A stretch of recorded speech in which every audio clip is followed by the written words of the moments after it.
I declare resumed the 10th Emergency Special Session of the General Assembly on illegal Israeli actions in occupied East Jerusalem and the rest of the occupied Palestinian territory.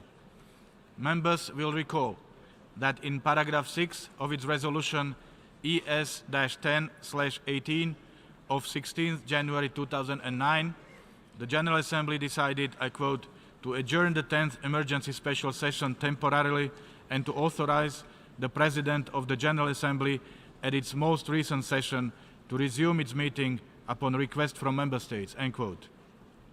I should like to draw the attention of delegations to the following documents. A/ES-10/769, which contains a letter dated 18th December 2017 from the permanent representatives of Turkey and Yemen to the United Nations, requesting the resumption of the 10th Emergency Special Session. And A/ES-10/771, which contains a letter dated 19th December 2017 from the permanent representative of the Bolivarian Republic of Venezuela to the United Nations, also requesting the resumption of the 10th Emergency Special Session. I intend to conduct the proceedings of this meeting in accordance with the rules of procedure of the General Assembly and past practice of the 10th Emergency Special Session. In accordance with the Rule 63 of the Rules of Procedure of the General Assembly, the President and Vice Presidents of the 72nd Session shall serve in the same capacity at the resumed 10th Emergency Special Session. May I take it that it is the wish of the General Assembly to decide that the Credentials Committee of the 72nd Session should serve for the resumed 10th Emergency Special Session?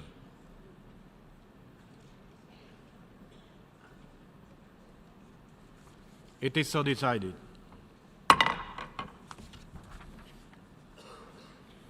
In keeping with the established practice, I should now like to invite the attention to the General Assembly to document A/ES-10/770 concerning Member States that are in arrears in the payment of their financial contributions to the United Nations within the terms of Article 19 of the Charter.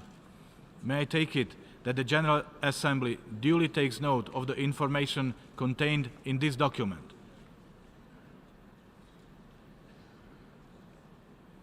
It is so decided. In this connection, may I further take it that it is the wish of the General Assembly to follow the provisions of Resolution 72/2, by which the Comoros, Guinea-Bissau, Sao Tome and Principe, and Somalia are permitted to vote in the General Assembly until the end of its 72nd session, and to also allow these Member States to vote at the Emergency Special Session.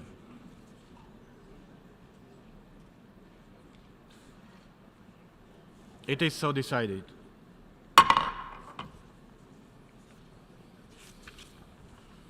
The General Assembly will now resume its consideration of Agenda Item 5, entitled Illegal Israeli Actions in Occupied East Jerusalem and the Rest of the Occupied Palestinian Territory.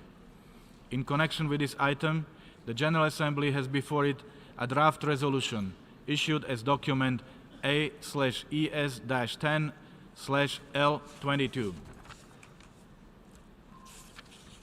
I now give the floor to the distinguished representative of Yemen to introduce draft resolution A/ES-10/L22.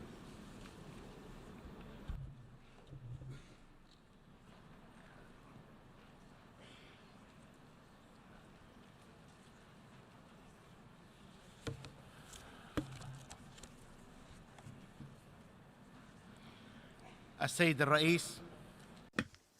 Mr. President, allow me at the outset to offer our sincere appreciation to you, Your Excellency, President of the General Assembly, for holding the 10th Emergency Special Session of the United Nations General Assembly in light of the sensitive circumstances that our region is experiencing and which constitute a threat to international peace and security.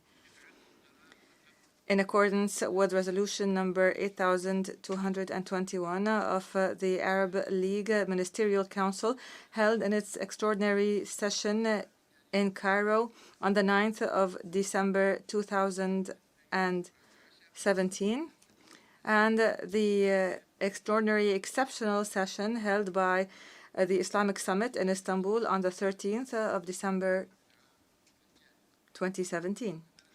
We would also like to express our sincere gratitude to all the member states of the Non-Aligned Movement for their support for holding this emergency special session, which is in line with their firm position on the question of Palestine.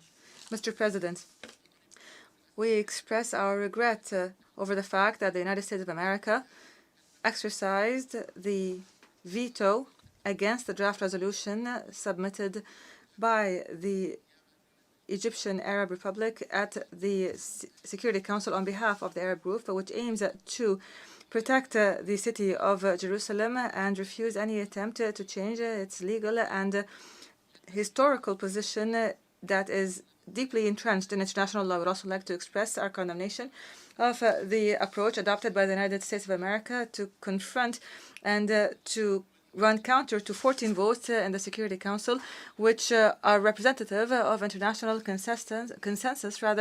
unanimity on the status of the city of Al-Quds al-Sharif in line with the principles of international law, international legitimacy, and United Nations resolutions of relevance. The decision taken by the United States administration on the 6th of December 2017 on the status of Jerusalem is considered null and void and has no legal consequence that would change the status of occupied Jerusalem.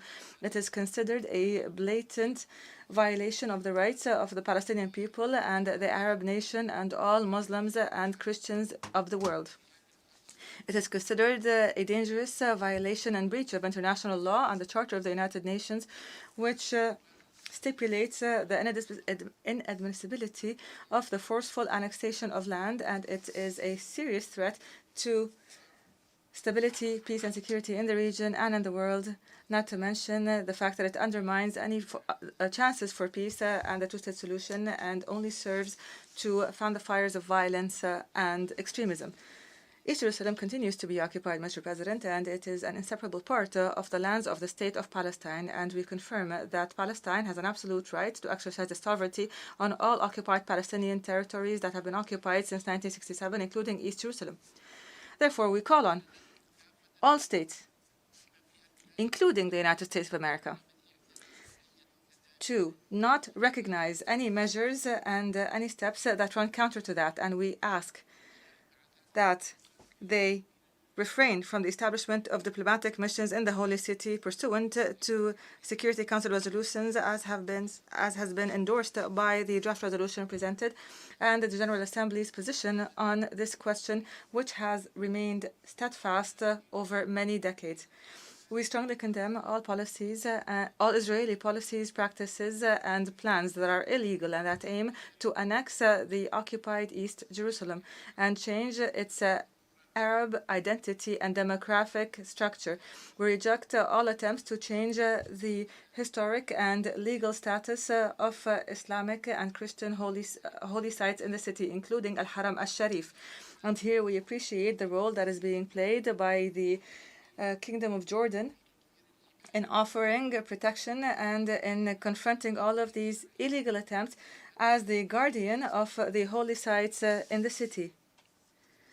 Furthermore, we appreciate the role that is being played by the Committee on Al-Quds, which is led by the Moroccan Kingdom. We also salute the steadfastness of the sisterly Palestinian people who stand to defend their land, their holy sites, their history, and their culture in the face of oppression and of injustice and of aggression, and in the face of anyone who tries to deny their right to exist and their natural right to exist in a holy Arab city. Mr. President, the Israeli occupation of Arab territories, including Palestinian land, is the source of all tension in the region. There will be no security and no stability in the region without finding a solution that will do justice to the Palestinian people and will give them their legitimate rights in freedom and dignity and the independence of a Palestinian state with East Jerusalem as its capital on the basis of the Land for Peace principle and the two-state solution in accordance with the terms of reference of peace,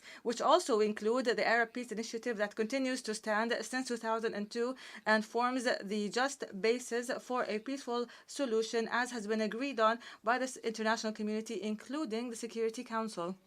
Today, the Yemeni Republic, in its capacity as chair of the Arab Group for this month, and in partnership with Turkey as the chair of the Islamic Summit, present the General Assembly with a draft resolution on the status of the city of Jerusalem under the title United for Peace.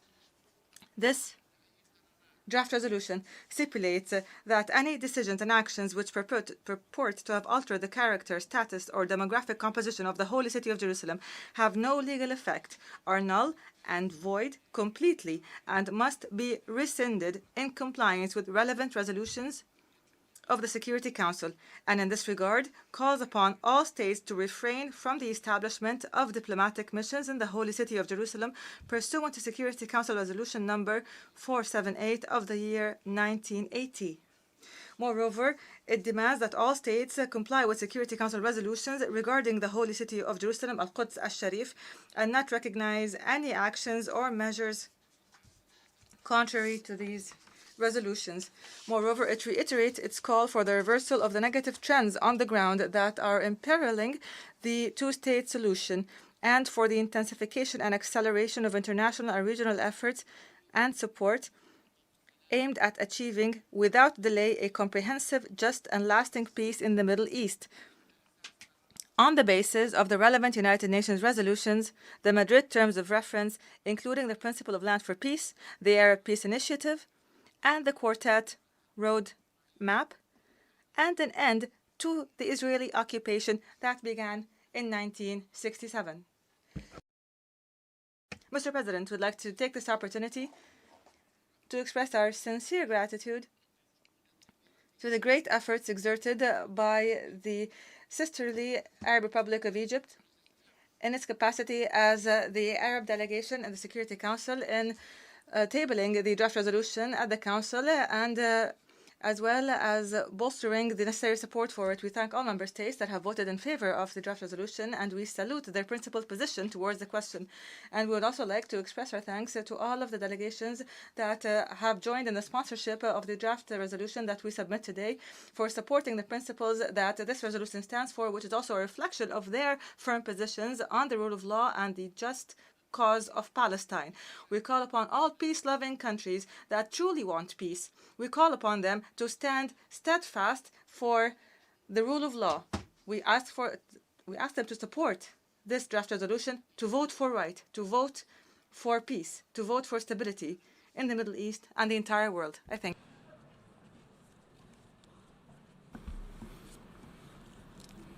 I thank the distinguished representative of Yemen. I now give the floor to the observer of the State of Palestine, His Excellency Riyad al-Malki, Minister for Foreign Affairs.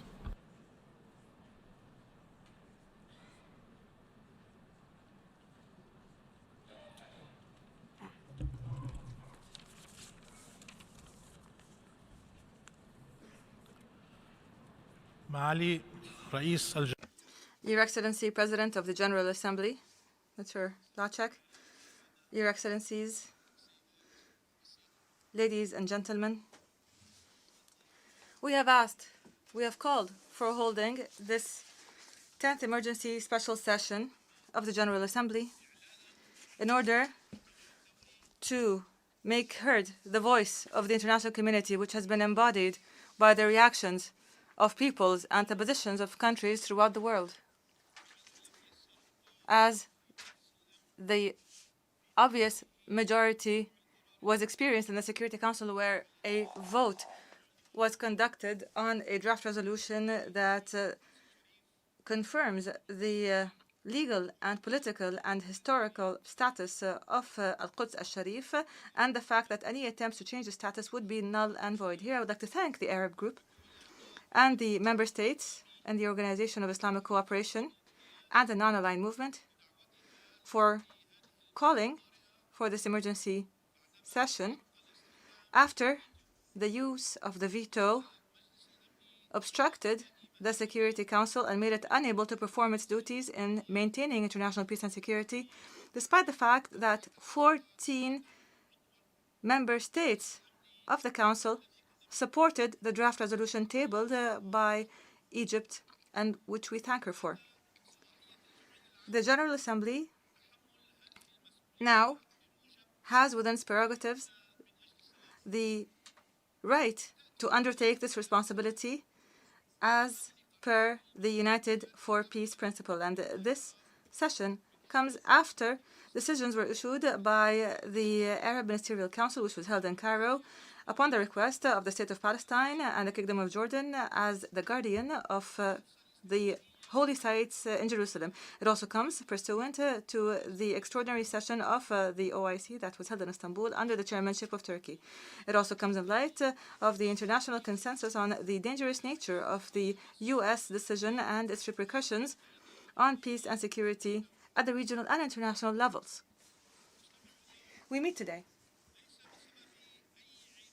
not because of any animosity towards the United States of America, but because of its decision, which constitutes an aggression on the genuine and natural right of the Palestinian people to the city of Al-Quds al-Sharif and the Arab nation and all the Muslims and Christians of the world.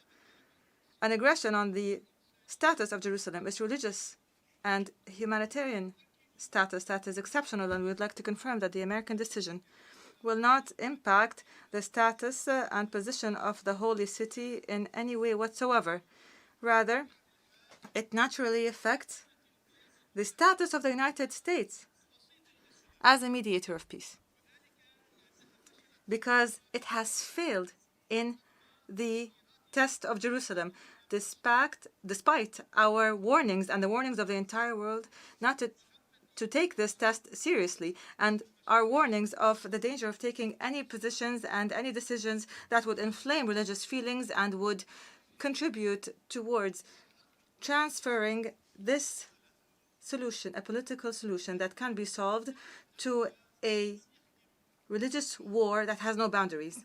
We cannot help but ask, what does this decision serve? It serves the Israeli government in implementing its colonial plans. It serves the powers of extremism and terrorism in the region and the world. Who could imagine that there would be any credibility to a peace plan where Jerusalem is excluded? Is there any voice that supports peace and that enjoys credibility that has supported this decision? How has this decision been described by states and by regional and political blocs and parliaments and even the Secretary General of the United Nations, not to mention the Christian and Islamic religious establishments and authorities throughout the world? Does not the United States wonder why it stands isolated in this position, which is being rejected by everyone near and far, and why even its closest allies couldn't even turn a blind eye to this decision? The answer is clear. Al-Quds al-Sharif is the cradle of civilization. It is the land of the divine religions. It is the path of the Prophet. It is the gateway to heaven. It is the city of the nativity of Al-Aqsa. It is the first of the 2 points of prayer, the third of the holy mosques. It cannot be misrepresented. It cannot be falsified. It will not fall to any siege or any domination or any monopolization. It is the key to war. It is the key to peace in the Middle East and in the entire world. Therefore, international law and international consensus were clear over Jerusalem. All states care for respecting the special status of Jerusalem and the historic status of the holy sites, including Al-Haram al-Sharif. Today, the United States once again misses an opportunity to go back on an illegal and provocative decision. It misses an opportunity to join the international community and put an end to its isolation. However, it insists on ignoring the dangerous repercussions of its decisions and the calls of international community upon it to respect the laws of international legitimacy which govern our world and which prevent the escalation of conflict and offer a framework of reference for just, peaceful solutions. Mr. President, the state of Palestine respects the sovereignty of states so long as this sovereignty is in line with international law. However, we refuse to have sovereignty used as an excuse to violate international law and to trespass on the rights of our Palestinian people, which are inalienable, and we refuse to have it used to deny our right to exist on our land. We stand here today with the countries of the world, all of the world, united for freedom, for justice, for peace. The veto will not stop us. We will not be threatened. We are confronting these challenges, and in doing this, we rely on international law, and we seek its judgment, and this we do not seek what appears to be religious advice that is being used in order to justify colonialism and to justify the forceful annexation of land. We wonder how Israel, the occupying authority, has not yet realized that the countries here represent peoples that for many decades suffered from colonialism, apartheid, oppression, domination, aggression, and that they know very well the difference between colonialist desires and others, and will refuse any kind of justification for these crimes, be it a security justification, religious one, or a national one, because these are justifications that have been exposed by the experience and the struggles of peoples. And these countries and their peoples are loyal, and Palestine will not forget the support that it has received from them in order until they have achieved and regained their freedom and independence. Moreover, these states recognize and understand the rationale for which this international organization was formed over 70 years ago in the aftermath of World War II. It is a logic that is based on justice, collective will, and which is embodied in the Charter of the United Nations and international law. This organization is now undergoing an unprecedented test, with Palestine being its headline. All international frameworks have agreed on our right, on the justice of our Palestinian cause. This includes the General Assembly, the Security Council, the Human Rights Council, the International Court of Justice, and the Conference of the High Contractor Member States of the Fourth Geneva Convention. And today, we trust that the states in voting will rely on these bases and these firm foundations, which are also based on a logic that is in line with human civilization. Mr. President, history records names. It remembers names. The name of those who stand by what is right, and the names of those who speak falsehoods. And today, we are seekers of rights and peace, despite the oppression and the injustice that has befallen our people, children, women, the elderly. It is an oppression that started with Balfour 100 years ago, to the catastrophe 70 years ago, to the occupation of the West Bank, including East Jerusalem and the Gaza Strip 50 years ago, and until this very day. And despite our march on the path of pain for over a century, we have not wavered in our will to achieve peace whenever we were given the chance. However, colonialism and peace do not meet, and those who choose peace must rescind colonialism, and those who choose colonialism are the enemies of peace. And Israel does not hide its policies and its intentions. The mediator has decided to take its side and thus acknowledge what is wrong and ignore what is right. This requires the formation of a multilateral international mechanism under the United Nations and on the basis of international legitimacy and the framework of reference of the peace process that would embody the international will to put an end to occupation and conflict and to achieve a just, comprehensive, and lasting peace that would guarantee security and peace to all the peoples in the region. The peace process is not the exclusive property of one party, and the question of Palestine is the responsibility of the international community as a whole, including the United Nations, in order to arrive at a just solution that would guarantee the right of the Palestinian people, and in a manner that cannot be limited and tied to the good intentions of the international community, more the occupational power. And these states cannot use the excuse of supporting the dialogue between states to manipulate and maneuver out of the responsibility and duties towards international law and not recognize the illegitimate status that Israel has created and not contribute towards the continuation of this process. And it must distinguish between the occupied territories and the occupying power. And it must hold accountable those who commit and perpetrate violations, and it must support the Palestinian people in their just struggle to achieve freedom and independence, including recognizing a Palestinian state within the 1967 borders. Our steadfastness in our land, in our historic land, and our desire to achieve freedom and dignity, and our hope to achieve security and welfare to our people and our future generations is renewed every day. However, the barbarism of the Israeli occupation is taking away the dreams and the future of the Palestinian people. It is enough to mention what we've seen in the few days where a person, a handicapped Palestinian, was shot by a sniper in his wheelchair. A child was shot in the face. An entire battalion of soldiers have surrounded an unarmed young man. The kidnapping of a brave girl child in the middle of the night from the arms of her parents. When will this end? When will our catastrophe end? When will we achieve our freedom and live in dignity, in peace and security on our land and the land of our predecessors and ancestors?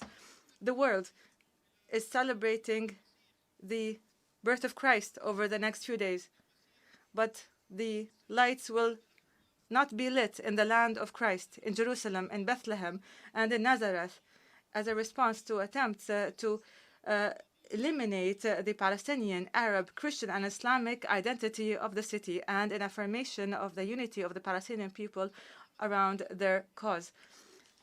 History has taken its position on colonialism and apartheid and settlements and walls, and Palestine cannot remain alone hostage to the tragedies of historical phases that humanity has rejected and refused. The Palestinian people continue to hold fast and stand fast in Jerusalem and in its streets and alleys as an organic relationship exists between them that cannot be dismembered. And we would like to note here that the Palestinian people are standing to defend the same values that you've come here to defend. And I call upon you, on behalf of the Palestinian people, to vote in favor of the draft resolution in order to make heard the voice of a firm right that cannot be denied, and in order to take a fair position in history and to recognize principles in international law and your own resolutions, and in order to combat attempts at fraud and to reject blackmail and intimidation. Those who want peace must vote for peace today. I thank you.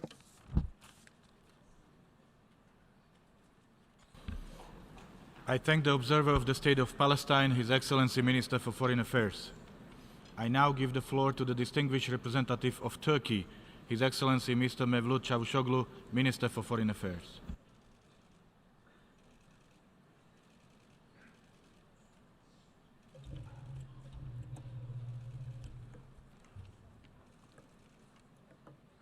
Bismillahirrahmanirrahim.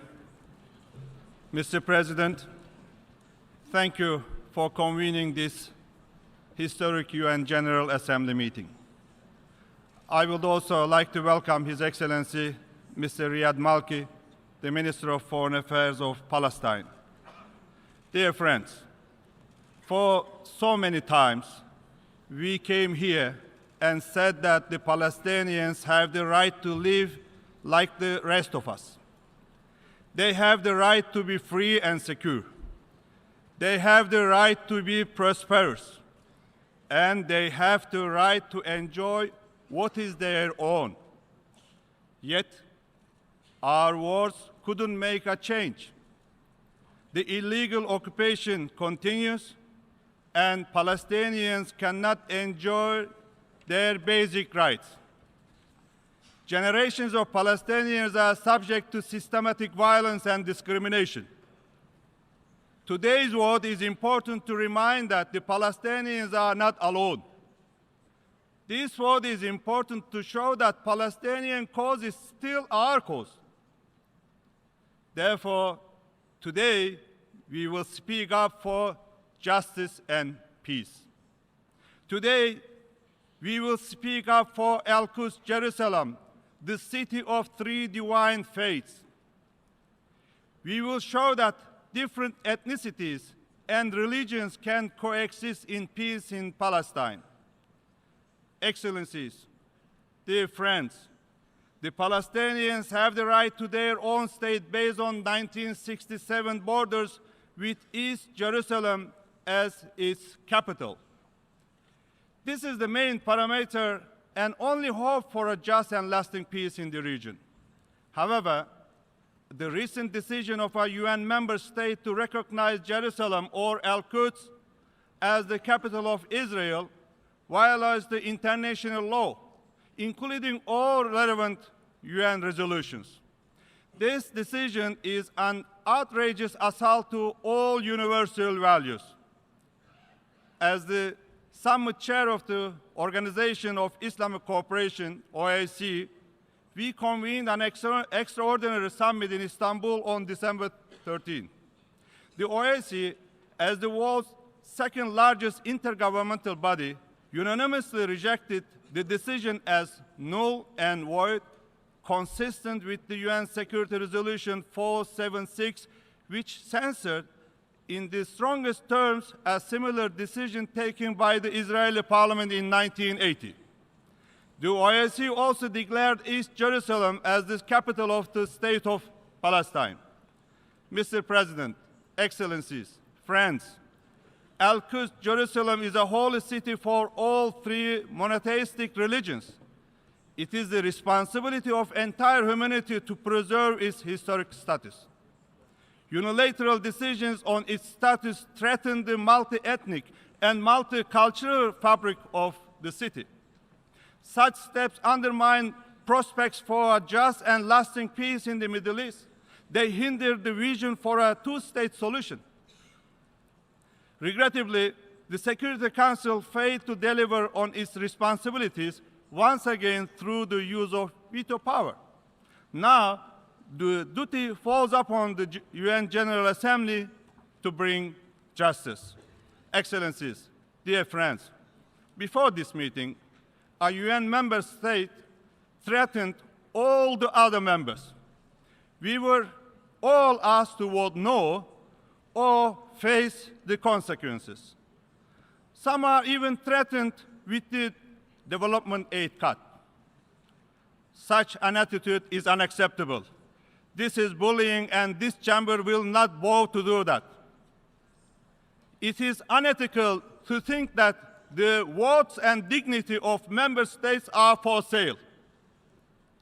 Let me put it in this way. We will not be intimidated. You can be strong, but this doesn't make you right. Mr. President, Excellencies, ladies and gentlemen, dear friends, this is a critical moment in history. A vote in favor of the Palestinian people today will place us on the right side of the history. We did it before when we granted Palestine the status of non-member observer state at the UN back in 2012. It is our sincere hope that this vote will pave the way for much-needed peace and justice in the Middle East. Turkey, as the co-chair of OIC Summit, co-tabled the resolution along with Yemen.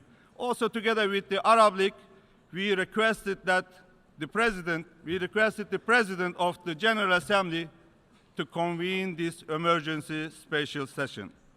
I would like to conclude on behalf of the entire Turkish nation that Turkey will never let Al-Quds down. The Palestinian people will never be left alone. World is bigger than five. Thank you, Mr. President. I thank the distinguished representative of Turkey, His Excellency the Minister for Foreign Affairs. I now give the floor to the distinguished representative of the United States.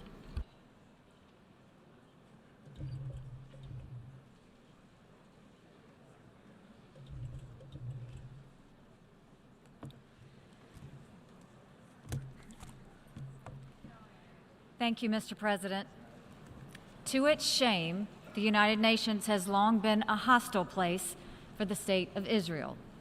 Both the current and the previous Secretary Generals have objected to the UN's disproportionate focus on Israel.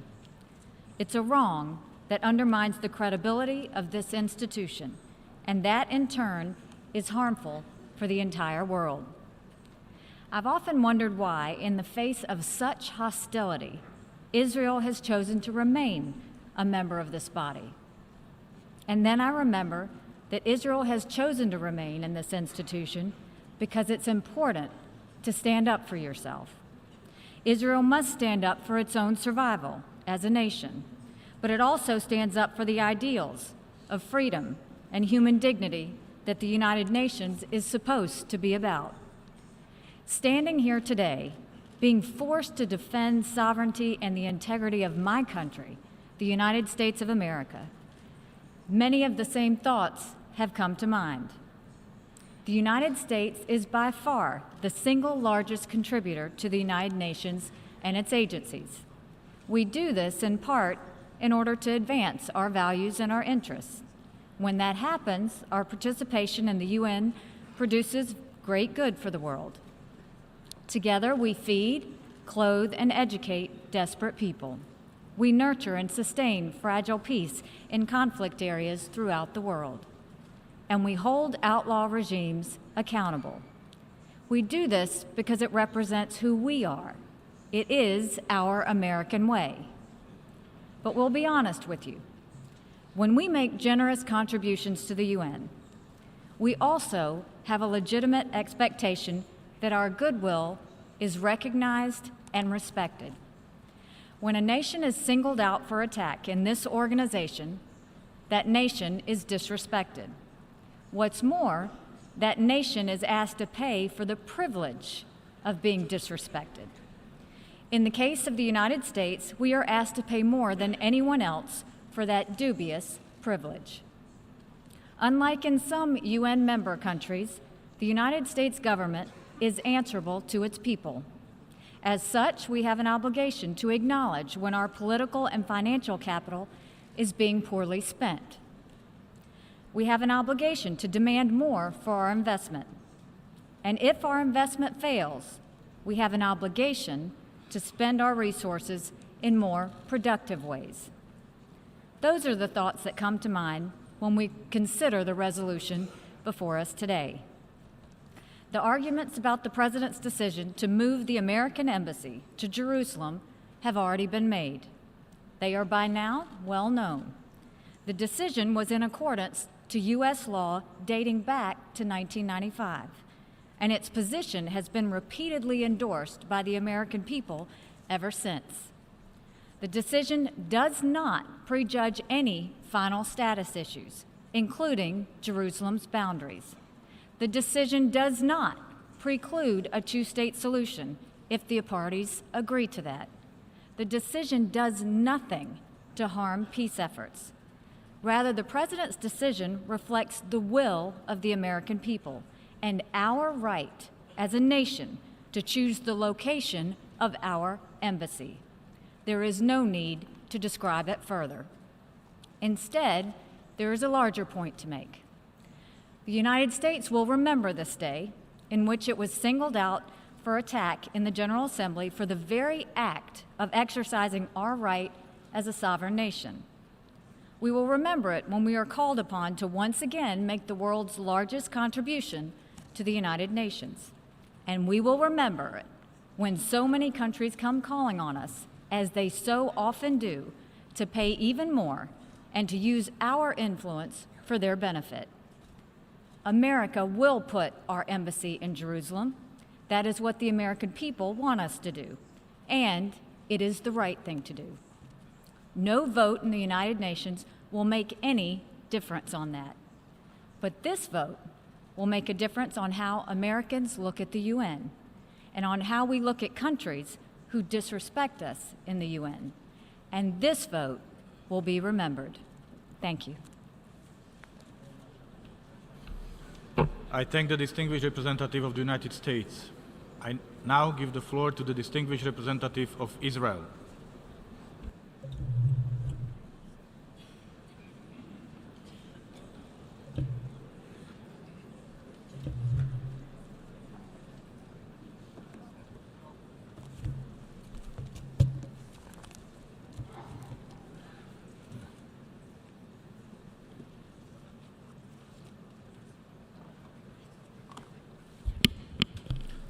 Thank you, Mr. President. It is shameful for the United Nations that I must stand before you today. It is shameful that this meeting is even taking place.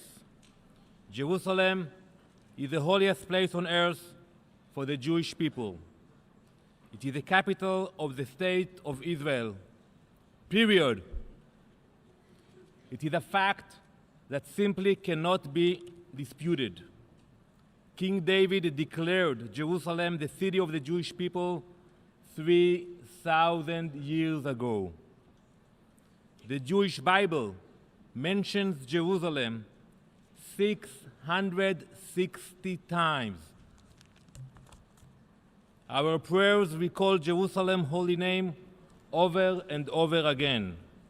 As our Prime Minister, the first Prime Minister, David Ben-Gurion, said, and I quote, "Jerusalem is an inseparable part of the history of Israel, of the faith of Israel."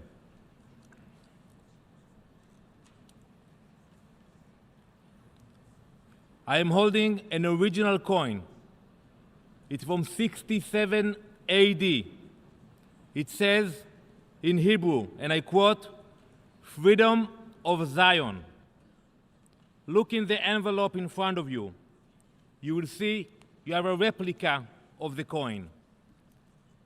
It is clear evidence from the time of our Second Temple. It proves the ancient connections of Jews to Jerusalem. Our bond to Jerusalem is unbreakable.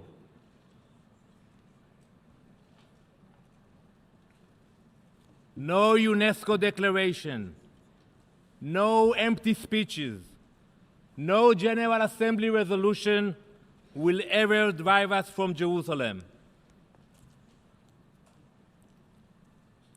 These are the facts this body does not want to hear. These are the facts this body wishes to ignore. So today, I will tell you about another unbreakable bond. The unbreakable bond of hypocrisy between the Palestinians and the United Nations. Some have cautioned that the United States' decision is one-sided and harmful to peace. The opposite is true. It is the one-sided steps of the Palestinians and the UN that have pushed away peace for years. With every anti-Israel resolution, with every attack on my people, the UN has perfected its double standard. We are now sitting in an open session, an emergency session of the General Assembly. This session has been open since 1997. We live in a world that is full of conflict and war, but only when it comes to Israel, the one true democracy in the Middle East, does this assembly remain in a constant open session. How many times has Israel reached its hand in peace since 1997? How many times have we offered the Palestinians to join us in dialogue? How many times have these calls for peace been rejected? All of us have lost count. When Prime Minister Barak offered the Palestinians a state in 2000, we were met with suicide bombers on our buses and shootings in our streets. In 2005, Prime Minister Sharon disengaged from Gaza. He removed every single Israeli home. You will not find any settlements, any occupation in Gaza anymore. Since then, we have been attacked again and again with rockets and missiles aimed at our civilians. Yet, this body was silent. The United States simply stated a fact. They officially declared what has always been true. Jerusalem has been and always will be the capital of the State of Israel. Those who support today's resolution are like puppets. You are puppets pulled by the strings of your Palestinian puppet masters. You are like marionettes forced to dance while the Palestinian leadership looks on with glee. You are blind to the lies, unaware of the manipulation surrounding you, just like a puppet. This vote is nothing more than a performance of delusion. The Palestinians know this resolution is a fraud. They know this resolution does absolutely nothing for the lives of the Palestinian people. They know it won't create jobs for their people. They know it won't provide better health care for the people of Ramallah or Gaza. No, this resolution is nothing more than a distraction. All it will do is tell the Palestinians they can continue rejecting peace. And if you vote for it, you are sanctioning that view. I thank those brave countries that do not support this resolution. You have not fallen prey to the puppet show before us. You are the defenders of real peace. You are the leaders who prove that no UN resolution can rewrite history. Because when a UN resolution designates Israel's presence in parts of Jerusalem as illegal, in reality, it designates the presence of the Jewish people at the Western Wall as illegal. Mr. President, for thousands of years, Jews had only partial access or were even banned completely from the Western Wall. Other nations, kingdoms, and empires that occupied Jerusalem over the centuries had no respect for freedom of religion. But when Israel was founded, we established a strong democracy. Our democracy is based on individual freedoms. One of those freedoms is the freedom of religion. And all these years later, our democracy and our commitment to those freedoms continue to thrive. We know Jerusalem is sacred to billions around the world. Israel respects all religions and encourages everyone to visit and pray in the holy city. Mr. President, there is a particular irony with today's resolution. Countries that sponsor today's resolution accuse the United States and Israel of violating international law. Countries like Yemen, where terror groups like Al-Qaeda and ISIS find fertile ground. The irony continues. In every other scenario, this body preaches human rights and peace, but not when it comes to Israel. In fact, you completely ignore the horrific acts of terror that threaten Israeli citizens. These past 2 weeks alone, I've seen 23 rocket attacks by Hamas into Israel. We heard nothing from the UN. No Security Council meeting, no emergency session of the General Assembly, nothing. The PA threatened violence and days of rage, but the UN had no condemnation. Mr. President, let me be clear. Violence and terror must never be tolerated. If this body were really united for peace, it would pass a resolution condemning Palestinian violence. This resolution only encourages more violence and instability. It encourages the Palestinian leadership to continue on this dangerous path. You permit them to pursue violence in the name of Jerusalem, the city of peace. Mr. President, Israel is an optimistic country. We returned home after thousands of years in exile. We made the desert bloom and defended our country from countless attacks. 42 years ago, this body, here is the General Assembly, this body adopted a different, shameful resolution. It equated Zionism with racism. It took 16 long years for that hateful resolution to be revoked. I have no doubt that today's resolution will also end up in the trash bin of history. I have no doubt that the day will come when the entire international community will finally come to recognize Jerusalem as the eternal capital of the State of Israel. Thank you. I thank the distinguished representative of Israel. I now give the floor to the distinguished representative of Bolivarian Republic of Venezuela on behalf of the non-aligned movement.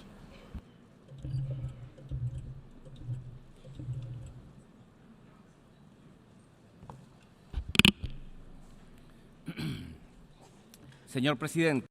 President, it is an honor for the Bolivarian Republic of Venezuela to take the floor, speaking on behalf of the non-aligned movement, a movement which, together with the Organization for Islamic Cooperation and the League of Arab States, requested the resumption of this 10th emergency special session of the General Assembly. And we made that request in light of the most recent events related to the question of Palestine. In making this request, we underscored the importance that we attach to the fate and future of the heroic people of Palestine, as well as to the status of the city of Jerusalem. I would like to take this opportunity at the outset to express our gratitude to you for your prompt and positive response to our request, a request which channels the concerns of the free peoples of the world. It is important to emphasize that this plenary meeting has been convened in line with the provisions laid out in Resolution 377A of the General Assembly dated the 3rd of November 1950, a Union for Peace. And it is particularly important to bear that in mind as we consider that the Security Council remains silent and gridlocked on this particular issue, despite its obligations under the Charter. And we saw evidence of that paralysis in the Security Council on Monday, the 18th of December of this year, when the delegation of the United States of America wielded its veto during a vote on a draft resolution of the Security Council on the status of the city of Jerusalem, as submitted by the distinguished delegation of the Arab Republic of Egypt. President, the non-aligned movement would like to express how deeply alarmed we are by the ongoing violations perpetrated by Israel, the occupying power, in the occupied Palestinian territory, including attempts to alter the character, status, and demographic composition of the city of Jerusalem. We deplore each and every violation of international law and the provocations that have occurred in the city, and we deplore them irrespective of who is responsible for them or where they take place, emphasizing that such actions are legally null and void, as the Security Council of the United Nations has itself determined. We reiterate our support for all the resolutions of the Security Council and of the General Assembly pertaining to Jerusalem, and we reiterate that Jerusalem is an integral part of the Occupied Palestinian Territory. Moreover, the member states of the Non-Aligned Movement, or NAM, wish to express their serious concern following the statements and plans announced by the President of the United States of America, Donald Trump, on the 6th of December of this year. His plan and intention to move the embassy of his country to the city of Jerusalem in Israel. We similarly decry any further action related to seeking to tighten Israel's grip over and its illegal de facto annexation of the city of Jerusalem. Allow me to sound the alarm once again that any such provocation provocations that are moreover violations of Security Council resolutions, serve only to inflame an already tense situation, and the potential unlimited negative fallout is a sobering unknown.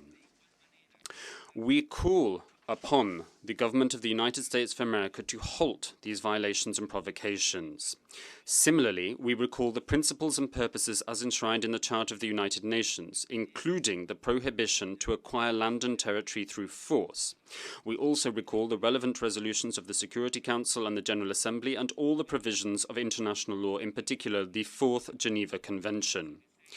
We recall in particular resolutions 476 and 478 of the Security Council, in which the Security Council inter alia explicitly stated that all acts and measures of a legislative or administrative nature as taken by Israel, the occupying power, intended to alter the character and or status of the holy city of Jerusalem are legally null and void, and that they must be immediately rescinded. The Security Council also affirmed that the promulgation of the Basic Law by Israel constituted a violation of international law.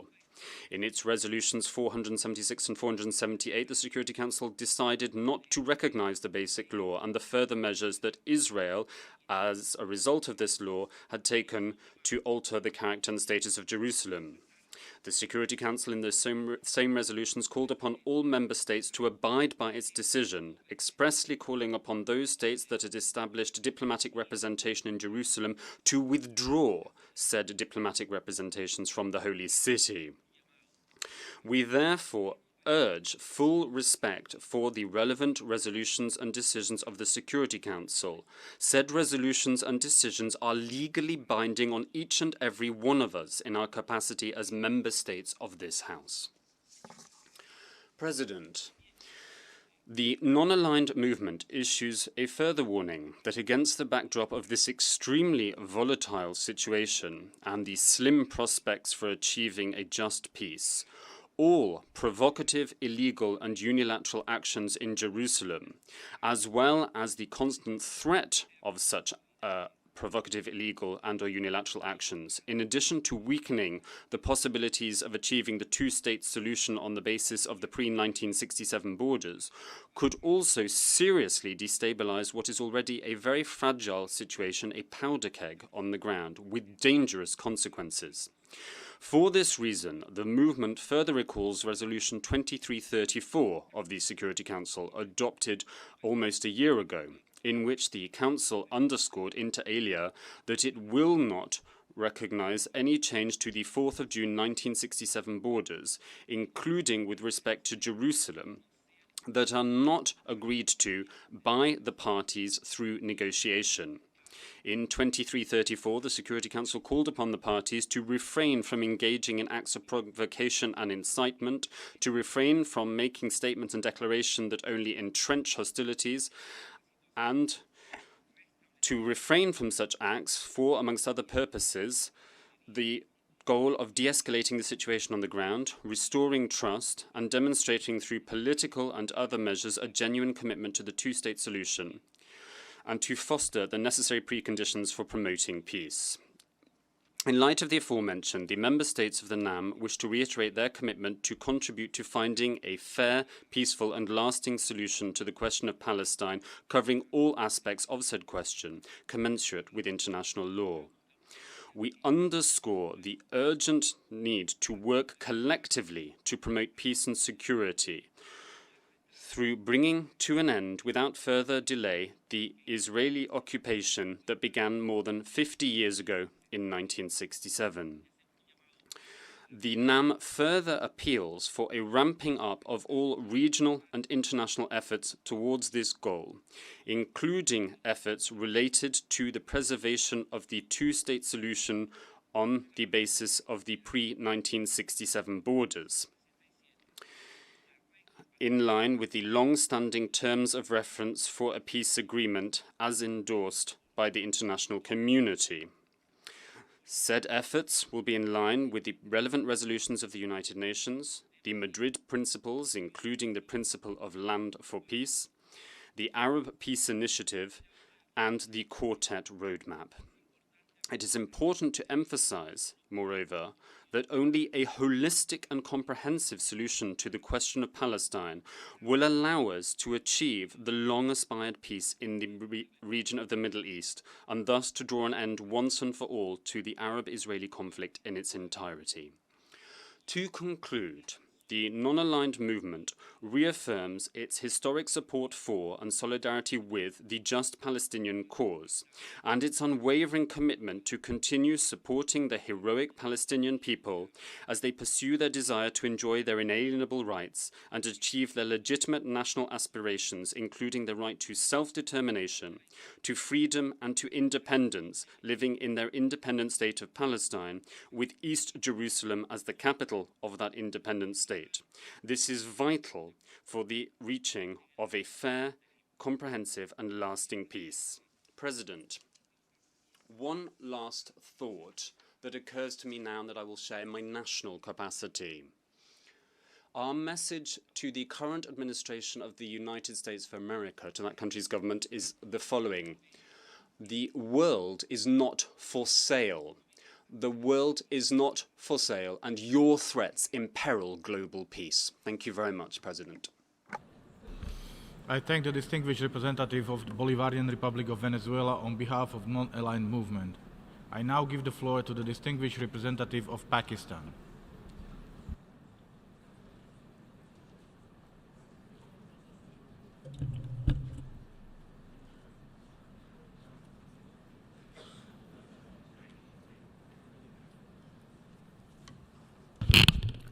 Thank you, Mr. President. My delegation joins others in commending your decision to promptly reconvene the 10th emergency special session of the General Assembly on the question of Jerusalem. In the face of this new challenge, where unilateral actions by one country are set to undo decades of work of the international community and to defy international law, this Parliament of man, this Parliament of the world, is the right and appropriate forum to send a reassuring message to the suffering and the long oppressed people of Palestine, who have been losing hope in the possibility of securing a viable, contiguous, and independent state of Palestine, as well as losing hope in the effectiveness of the United Nations to address their plight. Mr. President, on behalf of the people and the government of Pakistan, I wish to reiterate that the US decision to recognize Jerusalem as the so-called capital of Israel and to relocate its embassy to the holy city constitutes a clear violation of international law and is contrary to the provisions of several United Nations Security Council and General Assembly resolutions. We regret and we reject this action and urge the United States to rescind its decision. Mr. President, we find ourselves at one of history's turning points. The extraordinary developments of the past few weeks warrant an equally extraordinary response from us. We must uphold the prevalent and time-honored norms, both legal and moral. We must also recommit to thwarting any and all attempts to violate the inalienable rights of the Palestinian people and the ultimate goal of a two-state solution. My delegation believes that the US veto earlier this week in the Council represents a dangerously misplaced strategy. The veto attempted to legitimize a declaration that is already null and void and lacks any legality. Through the resolution that we will adopt today, the rest of the world will say clearly and unambiguously that it cannot and will not be complicit in any act of illegality. Mr. President, support to the Palestinian cause and the defense of Al-Quds al-Sharif has been a pillar of my country's foreign policy.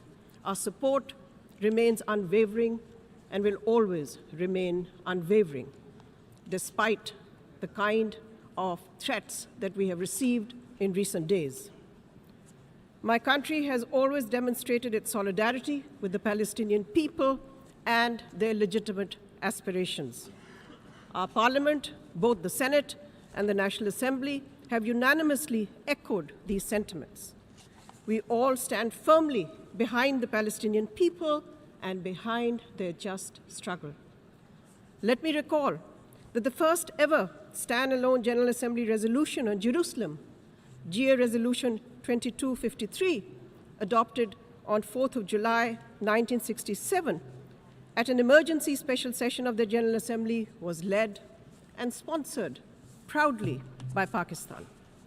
Today, equally proudly, Pakistan will join the rest of the international community in adopting this landmark resolution to collectively reject the revisionist decision of the United States. We have also co-sponsored this resolution. Finally, Mr. President, in conclusion, let me say, a viable, independent, and contiguous state of Palestine on the basis of internationally agreed parameters, the pre-1967 borders, and with Al-Quds al-Sharif as its capital, remains the only sustainable guarantee for securing and enduring peace in the Middle East. No other plan will ever constitute a just solution. No other plan will work. No other plan will succeed. And no other plan will be acceptable by us. Thank you. I thank the distinguished representative of Pakistan. I now give the floor to the distinguished representative of Indonesia.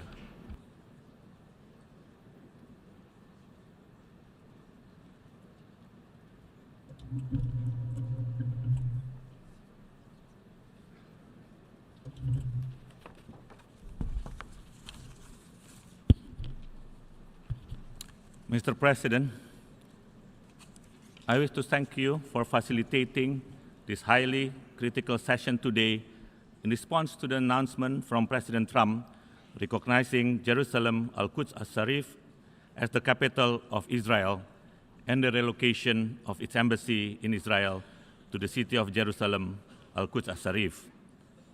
We also appreciate the League of Arab States and the Organization of Islamic Conference for rapidly responding to the failure of the Security Council earlier this week in adopting its resolution.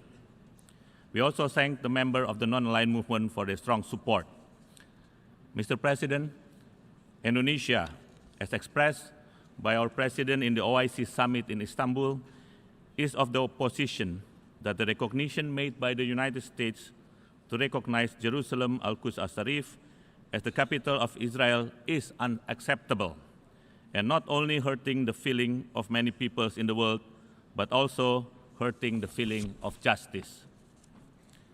This unilateral decision brought nothing but keeping us away from the two-state solution and making the independence of Palestine seems far and impossible.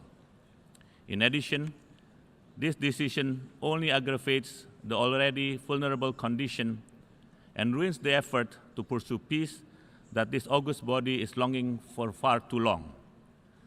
Therefore, once again, we reiterate that the decision should be rejected. Furthermore, this unilateral recognition violates and undermines a number of Security Council resolutions, General Assembly resolutions, and supporting the illegal activities committed by Israel, which violates international humanitarian and international human rights law. Mr. President, all resolutions concerning the status of the Holy See of Jerusalem, Al-Quds al-Sharif, and the rest of the Palestinian territory occupied by Israel since 1967 must be respected without exception. There has been international consensus recognizing Jerusalem's centrality and sensitivity to the peace process. Unfortunately, we have witnessed in the past few days statements disrespecting the Security Council resolution and many GA resolutions.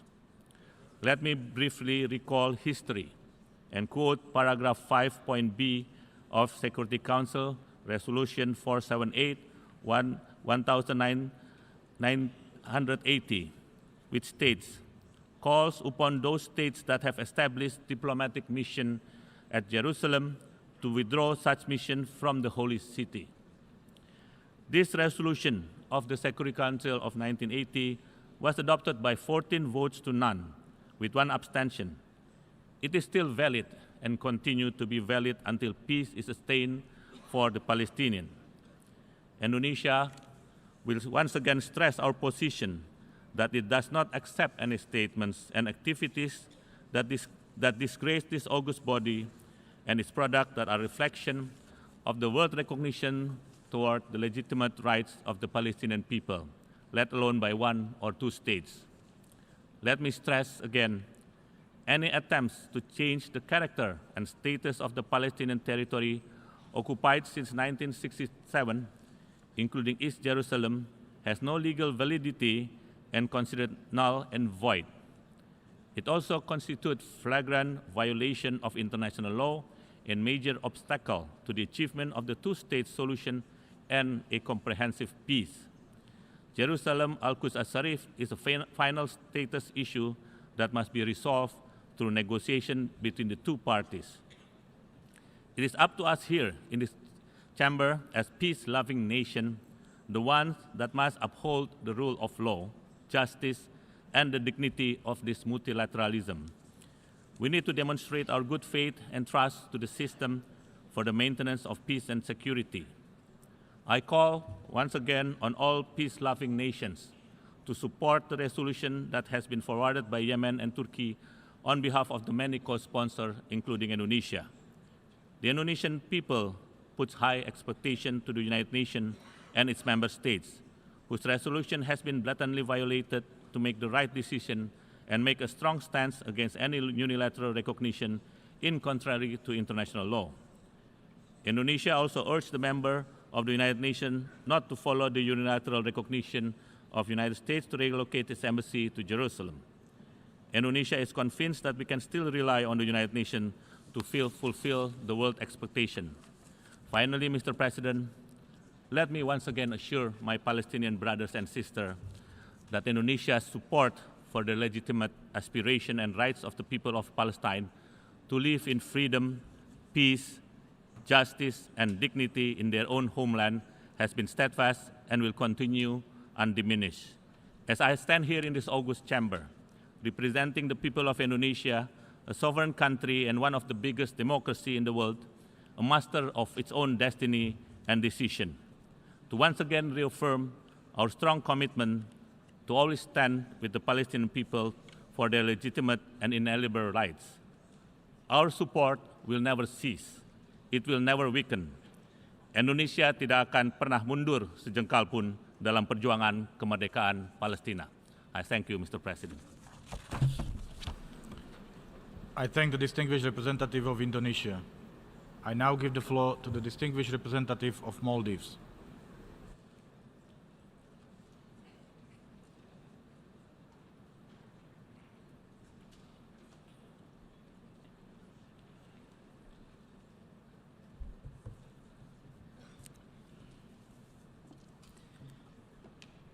Thank you, Mr. President.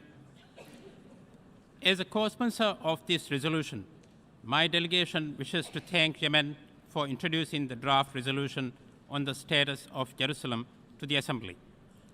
And we also thank Turkey and Palestine for their leadership in convening the 10th Emergency Special Session of the General Assembly to consider the status of Jerusalem. My government applauds the visionary leadership that President of the State of Palestine, His Excellency Mr. Mahmoud Abbas, is demonstrating on this issue, and in particular, the Palestinians' unwavering faith in the United Nations. The current international system that emerged with the establishment of the United Nations is based on international law. It is a system in which nations of the world, from the greatest powers to microstates, have all pledged as they signed onto the UN Charter to respect, to defend, and to abide by international law. Every member state of the UN, including Israel, is bound to respect and to implement the resolutions of the Security Council in good faith. The Security Council has declared in clear and simple terms that Israel's occupation of the State of Palestine is illegal. Its annexation of the East Jerusalem is illegal. And the decision by any country to recognize Jerusalem as Israel's so-called capital and the relocation of diplomatic missions to Jerusalem is also illegal and should be construed by the international community as null and void. It is reassuring to see that 14 out of the 15 members of the Security Council earlier this week voted to uphold international law with regard to the status of Jerusalem. The General Assembly, by adopting the resolution on Jerusalem today, will demonstrate the international consensus on the issue. The message to Israel and the handful of countries that supports its illegal action are very clear. The international community is united in upholding the rule of law, and that there is no place in the international system for illegal occupation and the annexation of people's lands. Israel needs to understand that the final status of Jerusalem can be decided through a negotiated settlement, that any unilateral action to recognize Jerusalem would be in violation of international law and the relevant Security Council resolutions on this matter. This is an opportunity for Israel to make a strategic decision that will shape the future of its people, the people of the entire Middle East, and beyond.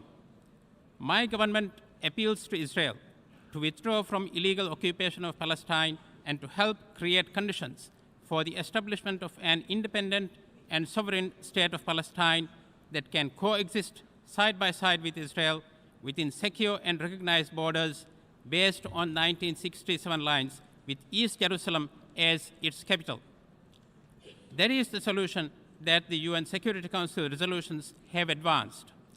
The Maldives therefore calls on Israel to implement the relevant resolutions, to fully respect the legal obligations it undertook in the international agreements it has signed on to, and to return immediately to a framework that could advance the Middle East peace process based on a two-state solution. The center of gravity in international politics is shifting towards the rule of law.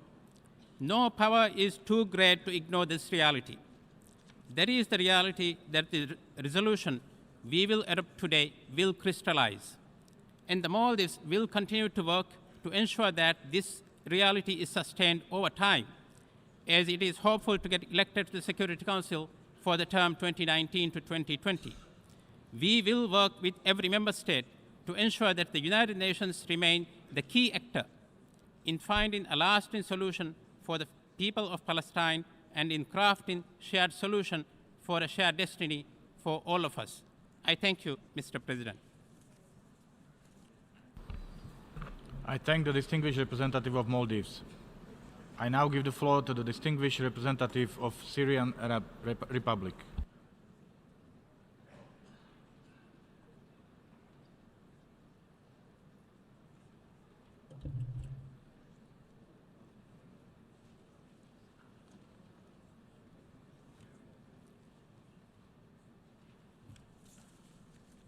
السيد الرئيس. Mr. President, the government of the Syrian Arab Republic condemns the decision taken by the United States of America to transfer its embassy to the occupied city of Al-Quds, and to recognize this as the capital of the Israeli state, and reaffirms that this decision constitutes a flagrant breach of the legal, political, and historic status of the city of Al-Quds, and is but yet another component of the crime of usurpation of Palestine and enforced displacement of its peoples with the aim of the establishment of the colonial occupying entity on its territory. This decision taken by the administration of the American president constitutes a flagrant violation of Security Council resolutions and resolutions of the General Assembly, resolutions which called upon Israel to withdraw from the occupied territory in 1967, including Al-Quds. Thereby, these decisions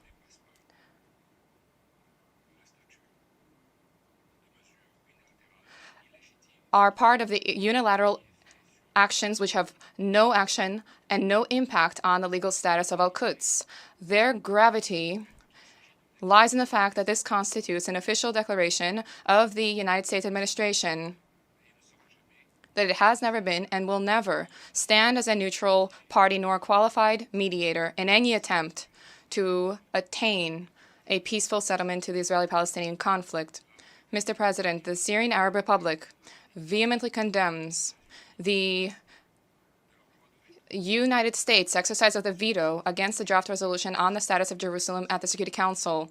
This is yet another confirmation of the disdain of the United States, the disdain vis-à-vis international law and flagrant violation of international legitimacy, and it unmasks their unlimited support for the racist colonial Zionist entity, which undermines the rights of the Palestinian people. The Syrian Arab Republic, Mr. President, despite the terrorist war which we are enduring with all the challenges that this carries, has never and will never throw in the towel, and we will never renounce our unwavering position vis-à-vis the Palestinian question and vis-à-vis the rights of Christians, Palestinians, and Muslims in the city of Quds al-Sharif.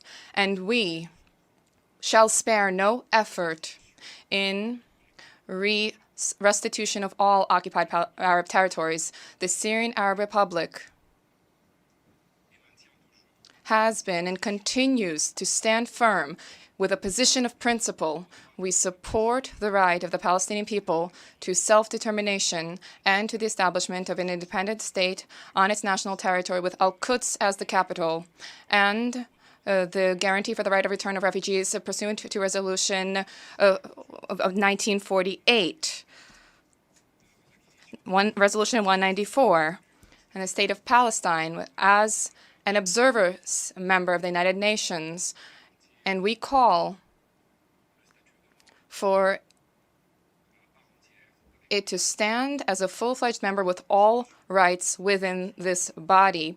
By way of conclusion, we reiterate our call upon the United Nations to shoulder its responsibility in the implementation of Security Council resolutions and General Assembly resolutions with the aim of putting an end to the suffering of the Palestinian people and putting an end to the Israeli occupation of Arab territories, and with the establishment of a Palestinian state with Al-Quds as the capital, which is what is taking place today, irrefutably reflects the fact that the United States of America is not concerned by any settlement, a fair and comprehensive settlement to the conflict.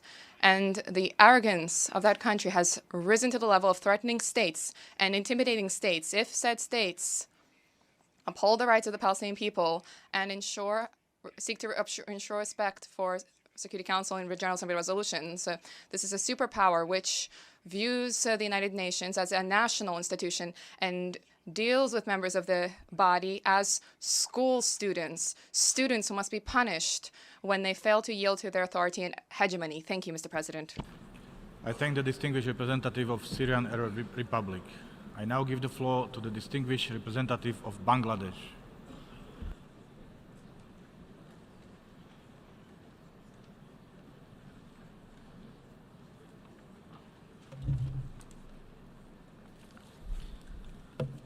Mr. President, we thank you for resuming this 10th emergency special session under the Uniting for Peace procedure as per General Assembly Resolution of 1950. Bangladesh aligns itself with the statements delivered on behalf of NAM and OIC. Our Honorable President attended the 6th Extraordinary OIC Summit held in Istanbul on 13 December 2017, convened by Honorable President Erdogan to articulate our views on the Middle East peace process, including the question of East Jerusalem. Our Honorable Prime Minister also reaffirmed our unequivocal position on East Jerusalem as the capital of an independent and viable state of Palestine. Bangladesh remains deeply concerned over any decision or announcement that may compromise the status of East Jerusalem as a final status issue in the Middle East peace process and contribute to changing its historical and legal status, its demographic structure, and its historic Arab-Islamic character. We remain concerned over the possible grave consequences and threats to international peace and security to be inflamed by such decision and action, raising new waves of tension, hostility, and violent extremism in the already volatile Middle East that is likely to spill over to other parts of the world. Bangladesh stresses on preserving the legal status of Jerusalem within the framework of relevant UN resolutions, including relevant Security Council resolutions. Bangladesh reaffirms its position in favor of establishing the State of Palestine on the basis of the 1967 borders with East Jerusalem as its capital. Bangladesh urges all parties concerned to take a pragmatic approach to the Middle East peace process in reaching a two-state solution for enduring peace and stability in the region. As Bangladesh strives to deal with massive ongoing influx of forcibly displaced people from Myanmar's Rakhine state, we continue to associate ourselves with any call or initiative to bring to closure protracted conflicts that continue to foment indignation, intolerance, and mindless violence, threatening to spare no one in the international community. Bangladesh supports the draft resolution in keeping with our constitutional obligation, our long-standing principled position on the question of Palestine, and our commitment to international peace and stability and to the principles of international law. I thank you, Mr. President. I thank the distinguished representative of Bangladesh. I now give the floor to the distinguished representative of Cuba.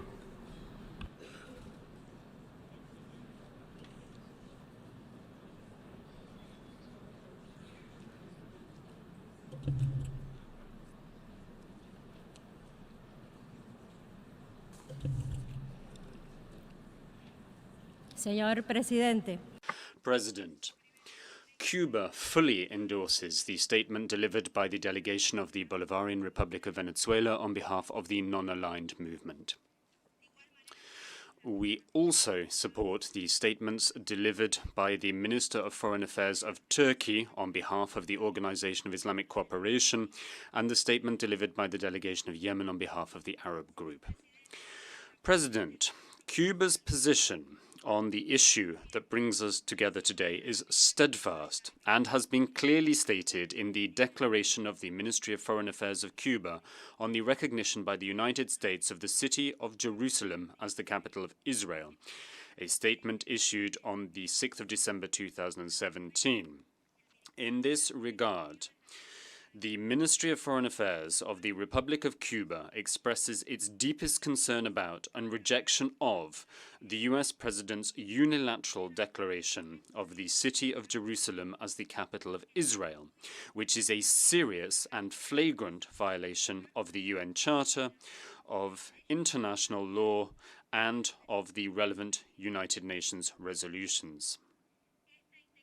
This intention of the United States government to change Jerusalem's historic status undermines the legitimate interests of the Palestinian people and of the Arab and Islamic nations. It will have serious consequences for stability and security in the Middle East, will further exacerbate the tensions in the region, and will hinder any effort to resume Israeli-Palestinian peace talks. Cuba calls on the Security Council to fulfill its responsibility under the UN Charter in maintaining international peace and security, to take the necessary decisions, and to demand from Israel an immediate end to its occupation of the Palestinian territories, its aggressive policies and colonizing practices, and to call upon Israel to comply with the United Nations resolutions on the situation in the Middle East, including the Palestinian questions.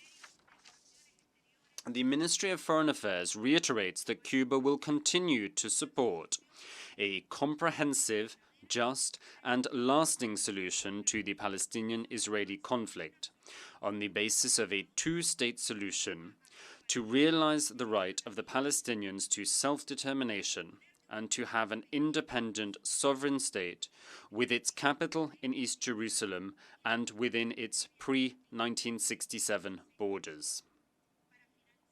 To conclude, President, I would just like to add that Consistent with its historic principled position on this matter, Cuba has joined the co-sponsors of the draft resolution as contained in document A/ES-10/L22 entitled Statute of Jerusalem, and will, of course, vote in favor of this draft resolution. Thank you very much.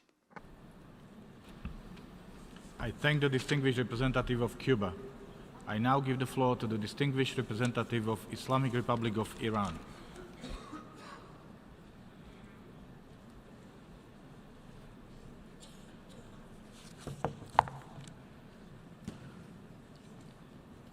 Bismillah ar-Rahman ar-Rahim. Mr. President, over the course of the last several decades, the Israeli regime has continuously committed a host of crimes by occupying the Palestinian land, killing and displacing Palestinians while enjoying total impunity. Along this path, the United States has been aiding and abetting the Israeli regime by providing its unconditional support and defending this regime by all means. The U.S. government has never hesitated to misuse its veto power in violation of the UN Charter to shield the Israeli regime in the Security Council against the will of the international community. 3 days ago, when U.S. vetoed a draft UN Security Council resolution, it was the 43rd time the U.S. had used its veto power to protect Israel from facing the consequences of its heinous crimes and blocked the efforts by the members of the international community to find a solution to the question of Palestine. The recent illegal decision by the U.S. administration to recognize Al-Quds as the capital of the Israeli regime and to move its embassy to this holy city has made it crystal clear that the U.S. is only seeking to secure the maximum interests of the Israeli regime and considers no respect for the legitimate rights of Palestinians, including its rights to self-determination. Mr. President, the question of Palestine has been on the agenda of the United Nations since its early years. Further, the international community has rightfully recognized the inalienable rights of the Palestinians for many decades. The Israeli occupation lies at the center of all crises and conflicts in the Middle East and beyond, a fact which has long been acknowledged by the United Nations.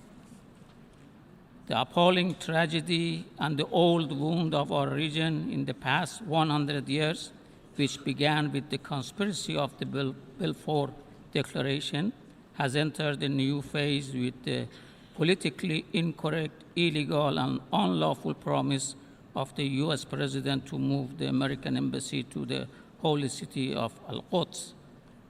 We strongly condemn this reckless unilateral act by U.S.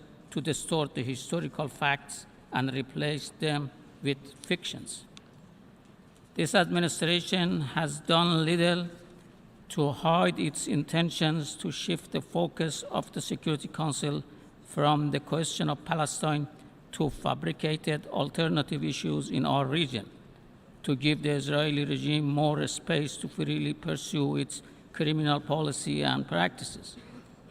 With this intention, the United States several times in the Security Council open debates on the situation of the Middle East has stressed that the U.S. no longer subscribes to the internationally shared belief that the question of Palestine is the Council's priority in the region. Such reprehensible statements are part of a bigger plot to legitimize the Israeli occupation and its expansionist policy and practices, which violate not only each and every norm of international law, but also teachings of all divine religions and prophets that are based on justice and compassion. The member states never paid heed to this delusional desire. This General Assembly meeting, as well as the recent Security Council meeting on this issue, are clear manifestation that the U.S. plan has failed and the occupation of Palestine and Al-Quds stand at the center of all conflicts in the Middle East. In conclusion, Palestine is in the heart and minds of all Muslims as well as all peace-loving nations around the globe.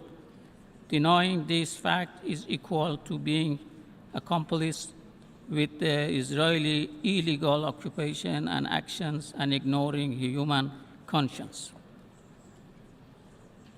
The Islamic Republic of Iran expresses its solidarity with the oppressed people of Palestine during this difficult time.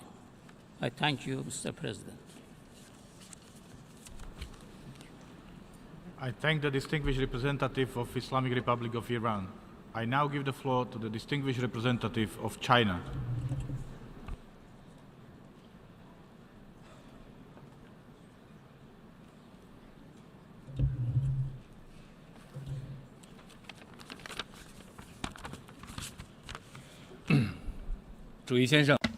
Mr. President, the Palestinian question is at the core of the Middle East issue as a fundamental problem bearing on peace in the region, of which the status of Jerusalem stands out as especially complex and sensitive, bearing on the basis of solution to the Palestinian question. Quite a number of resolutions of the General Assembly and the Security Council contain provisions on the status of Jerusalem.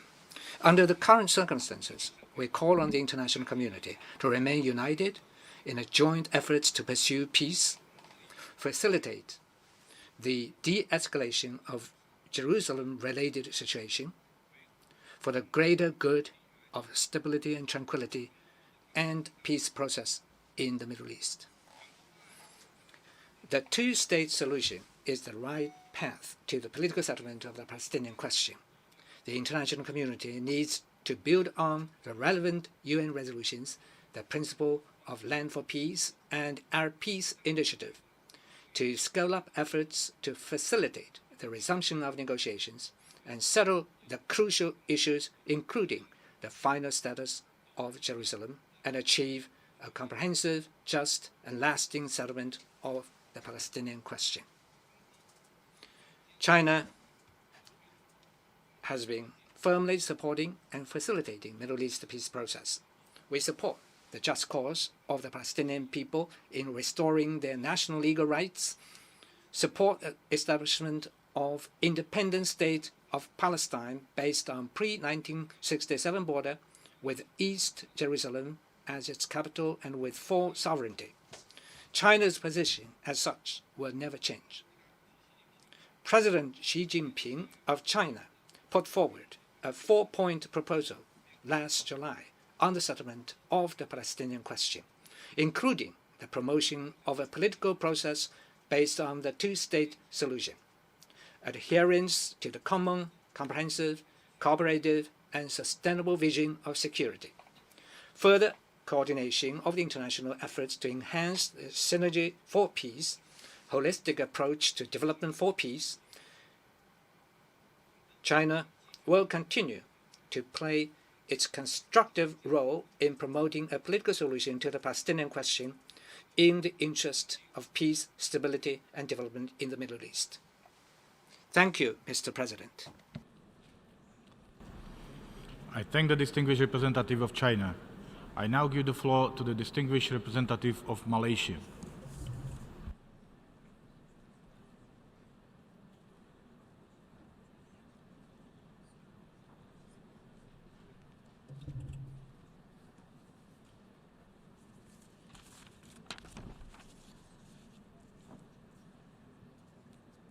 Thank you, Mr. President. At the outset, I wish to extend my appreciation and commend you, Mr. President, for the timely convening of this important emergency special session of the General Assembly following the failure of the Security Council to adopt a similar resolution on Jerusalem introduced by Egypt on Monday, 18 December. Allow me to also extend my delegation's appreciation to Yemen for tabling the draft resolution A/ES-10/L-22 on the status of Jerusalem at this session.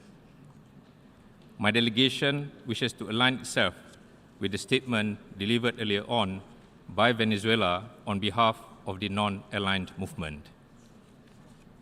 Mr. President, Malaysia joins the international community in expressing our deep concern and reject the decision by the United States to recognize Jerusalem as the capital of Israel and relocate its embassy from Tel Aviv to Jerusalem.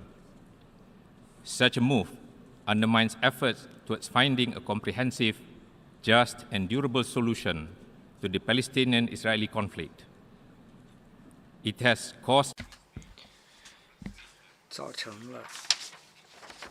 particularly the Palestinians and the Muslim world, including those who wish to see peace, stability, and security in the region. It is also an infringement of the Palestinian people's right and their right to self-determination. The decision also goes against relevant UNSC resolutions, such as Resolution 478-1980 and Resolution 2334-2016, which provided the foundations for the peace process that affirmed the city of Jerusalem as a final status issue which must be resolved through bilateral negotiation between Palestine and Israel under the framework of the two-state solution. Mr. President, the issue of Al-Quds Al-Sharif is at the heart of the Palestinian cause.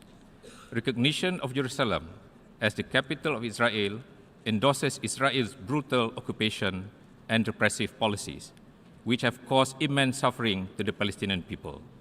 We are concerned that this dire situation will only feed into the agenda of the extremists and frustrate our collective efforts in our bigger objective of combating terrorism and ending the vicious cycle of violence.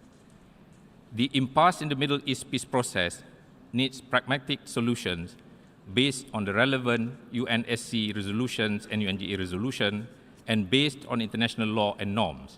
And we hope the United States can make a helpful contribution by rescinding its decision and shouldering its responsibility in helping to achieve a comprehensive and lasting peace on the basis of the two-state solution. Mr. President, Malaysia continues to believe that a two-state solution where the Palestinians and the Israelis living side by side in peace based on the pre-1967 borders with each Jerusalem as the capital of Palestine is the only viable solution to this long-lasting conflict. I thank you, Mr. President. I thank the distinguished representative of Malaysia. I now give the floor to the distinguished representative of the Democratic People's Republic of Korea.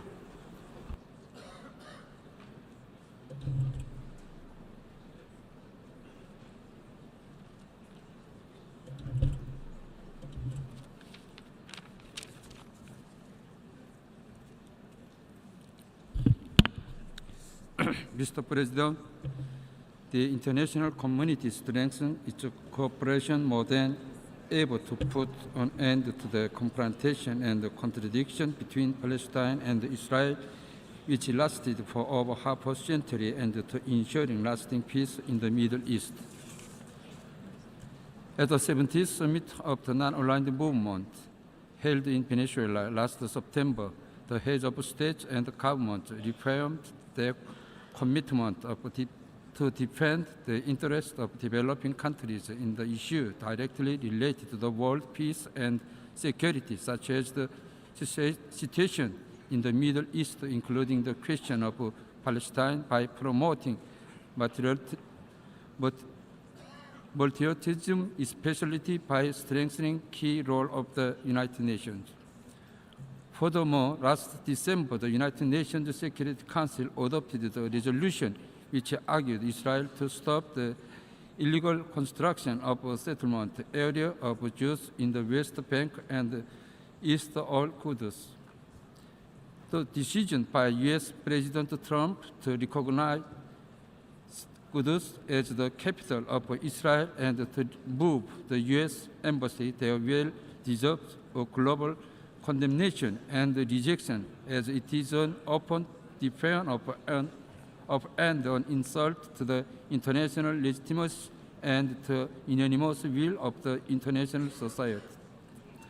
The statehood remains so sensitive that it for sure should be solved fairly by means of legitimating the national rights of the Palestinian people and striking a comprehensive and lasting solution of the Middle East problems. The U.S. and Israel should bear full responsibility for all the consequences of tension and instability that will be entailed in the Middle East region owing to its reckless and high-handed acts.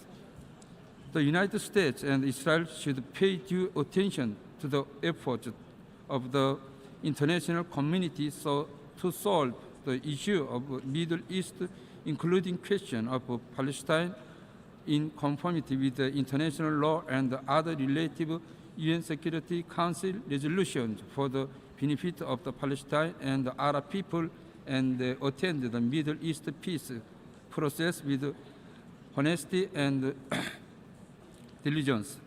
My delegation avails itself of this opportunity to reiterate its support and encouragement to the struggle of Palestinian people retrieving their legitimate right to setting up the independence and state with the East al-Quds as its capital, and to the struggle of Arab people for their cause of justice. I thank you. I thank the distinguished representative of Democratic People's Republic of Cuba. Mr. President, I would like to thank you for convening this meeting. South Africa's position with regard to Jerusalem is a principled one, which is represented in relevant United Nations General Assembly and Security Council resolutions.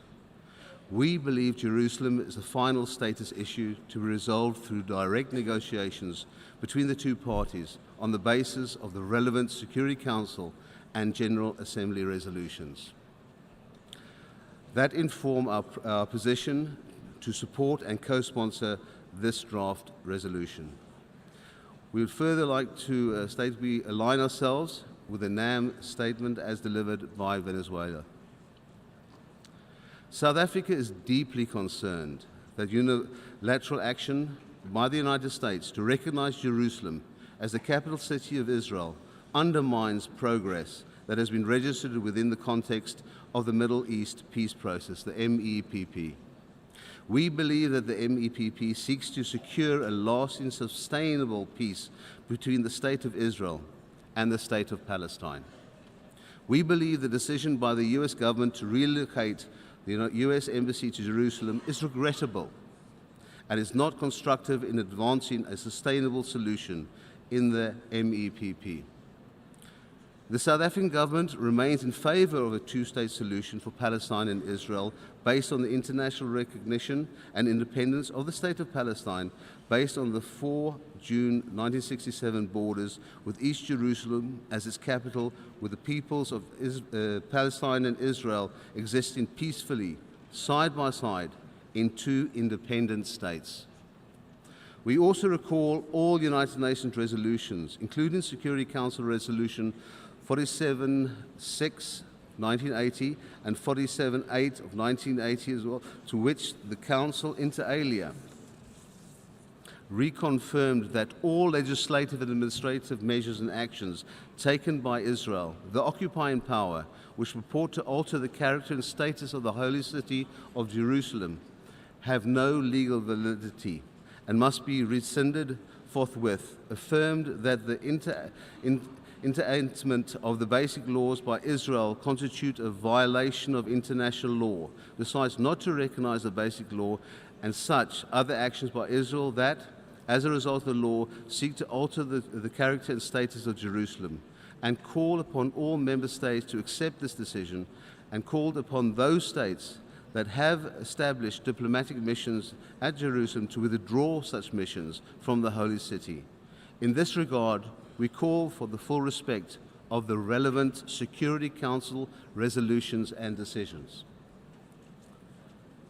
Mr. President, South Africa continues to believe that the best option for the resolution of the Arab-Israeli conflict is premised upon, firstly, the inalienable right of the Palestinian people to self-determination and independence, which entails a principled position against the military occupation of the Palestinian people and their land.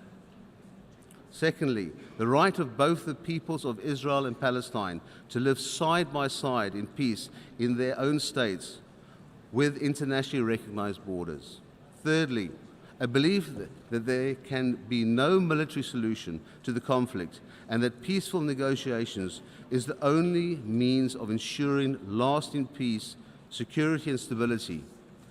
And fourthly, a commitment to multilateralism in order to secure a sustainable solution and a rules-based international order. Finally, we appeal to the government of the United States of America to reconsider its decision to relocate its embassy in Israel to Jerusalem, as such a move compromises and undermines the principles of a two-state solution based on a peaceful coexistence between the peoples of Israel and Palestine. I thank you. I thank the distinguished representative of South Africa. I now call on the observer for the observer state for the Holy See.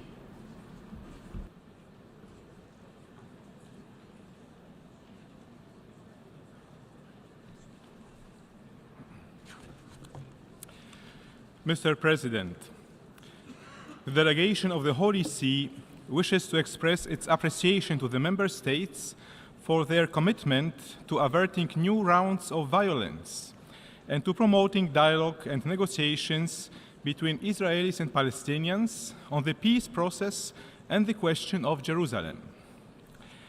At the same time, it wishes to recall the obligation of all nations to respect the historical status quo of the Holy City in accordance with relevant UN resolutions.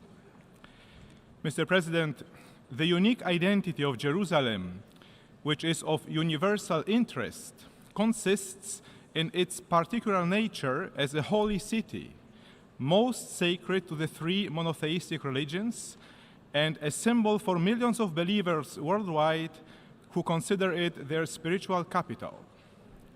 Its significance goes beyond the question of borders, and this reality should be considered a priority in every negotiation for a political solution.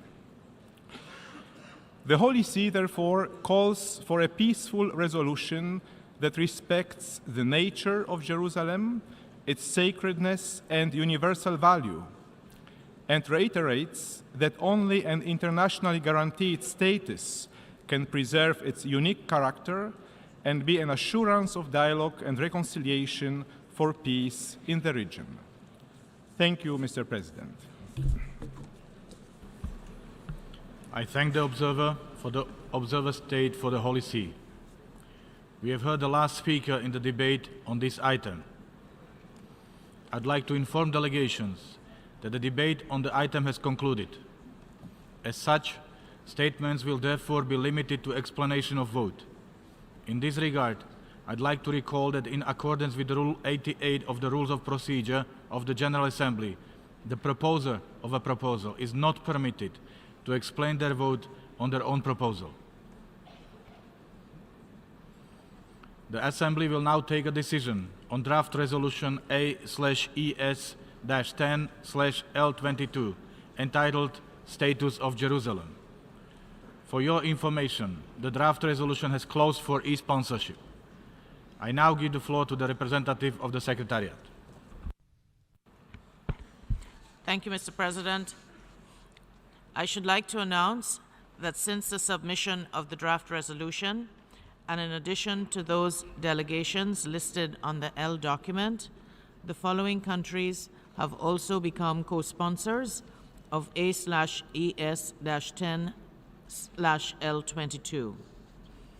Algeria, Bahrain, Bangladesh, the plurinational state of Bolivia, Brunei Darussalam, Cuba, Djibouti, Ecuador, Egypt, Gambia, Indonesia, Iraq, Jordan, Kuwait, Lebanon, Libya, Malaysia, Maldives, Mauritania, Morocco, Oman, Pakistan, Qatar, Saudi Arabia, Senegal, Sudan, Syrian Arab Republic, Tunisia, United Arab Emirates, Uzbekistan, Bolivarian Republic of Venezuela, and State of Palestine. I would also like to inform delegations that Afghanistan and Mali have withdrawn their sponsorship. If any other countries wish to co-sponsor A/ES/10/L22, please signify now by pressing the microphone button.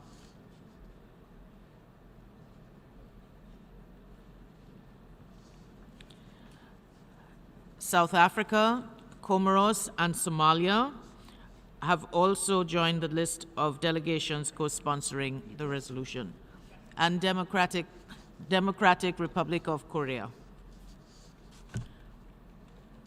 Any others? Thank you, Mr. President. Thank you. A recorded vote has been requested. We shall now begin the voting process. Those in favor of draft resolution A/ES-10/L22, please signify. Those against, abstentions. The General Assembly is now voting on draft resolution A/ES-10/L22, entitled Status of Jerusalem. Will all delegations confirm that their votes are accurately reflected on the screen?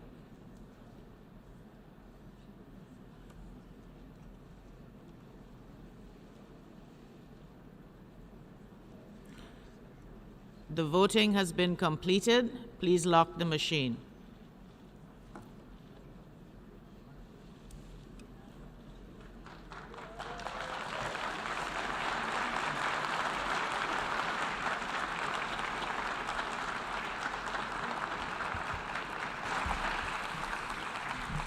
The result of the vote is as follows.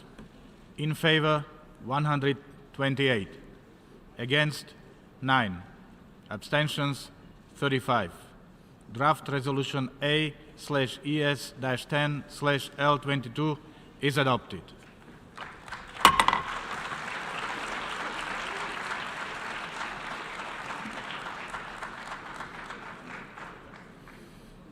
Before giving the floor for explanations of vote after the vote, may I remind delegations that explanations of vote are limited to 10 minutes and should be made by delegation from their seats. I now give the floor to Estonia on behalf of a group of countries. Okay. Thank you very much, Mr. President. Let me deliver this explanation of vote after the vote on behalf of the following EU member states: Austria, Belgium, Bulgaria, Cyprus, Denmark, Estonia, Finland, France, Germany, Ireland, Italy, Luxembourg, Malta, Netherlands, Portugal, Slovakia, Slovenia, Spain, Sweden, and the United Kingdom, as well as on behalf of Montenegro and Serbia.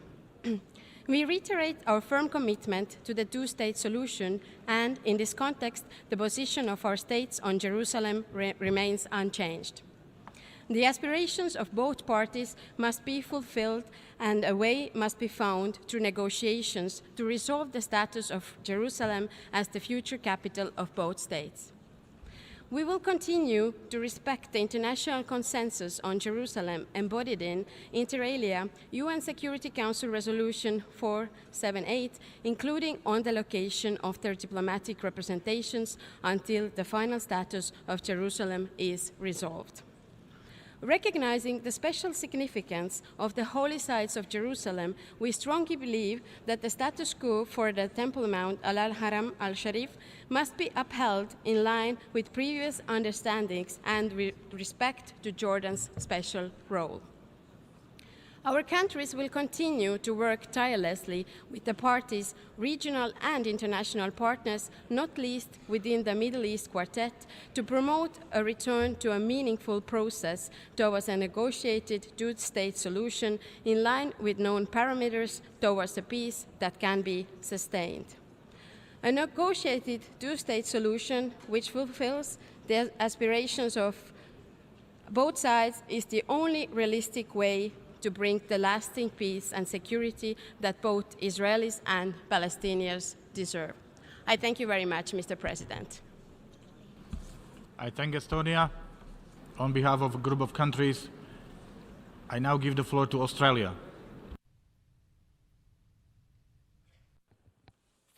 Thank you, Mr. President.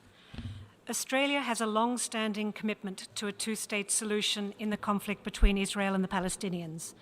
This has been articulated at the highest levels of the Australian government and reconfirmed in recent weeks. There is much in this resolution with which we agree.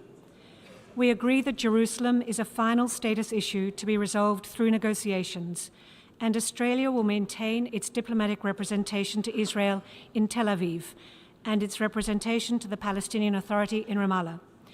We also agree with the call for an intensification of efforts aimed at achieving a comprehensive, just and lasting peace. Australia does not support unilateral action by either side of this conflict.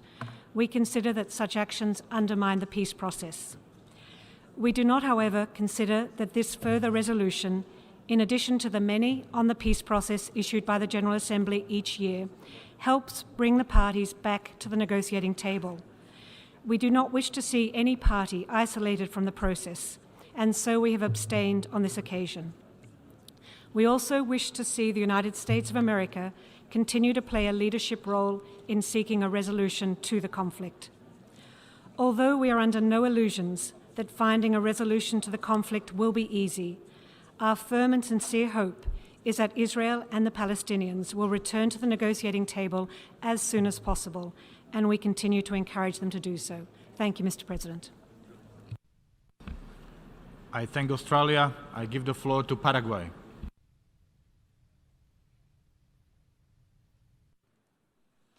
Gracias, señor presidente. Thank you, President. Paraguay abstained on this resolution on the status of Jerusalem, and we abstained in that vote because we believe that this issue is currently before the Security Council, which is the body entrusted by the Charter of the United Nations to be responsible for international peace and security. The government of Paraguay would like to reaffirm its long-standing stance that this issue should be resolved through the path of direct negotiations between the parties in such a way as to enable us to arrive at the two-state solution, two states living side by side in peace within safe and secure and duly internationally recognized borders. Thank you very much, President. I thank Paraguay. I give the floor to El Salvador. Thank you very much indeed, President. I am taking the floor to provide this explanation of vote after the vote on the draft resolution entitled Status of Jerusalem. That is to be found in document A/ES-10/L22, as recently adopted by this emergency special session of the General Assembly. On this particular issue, I would like to begin by reiterating El Salvador's unwavering support for a negotiated solution that takes the form of two states in which Israelis and Palestinians can live together in peace under the principles of the Charter of the United Nations and in full respect for all resolutions of the Security Council.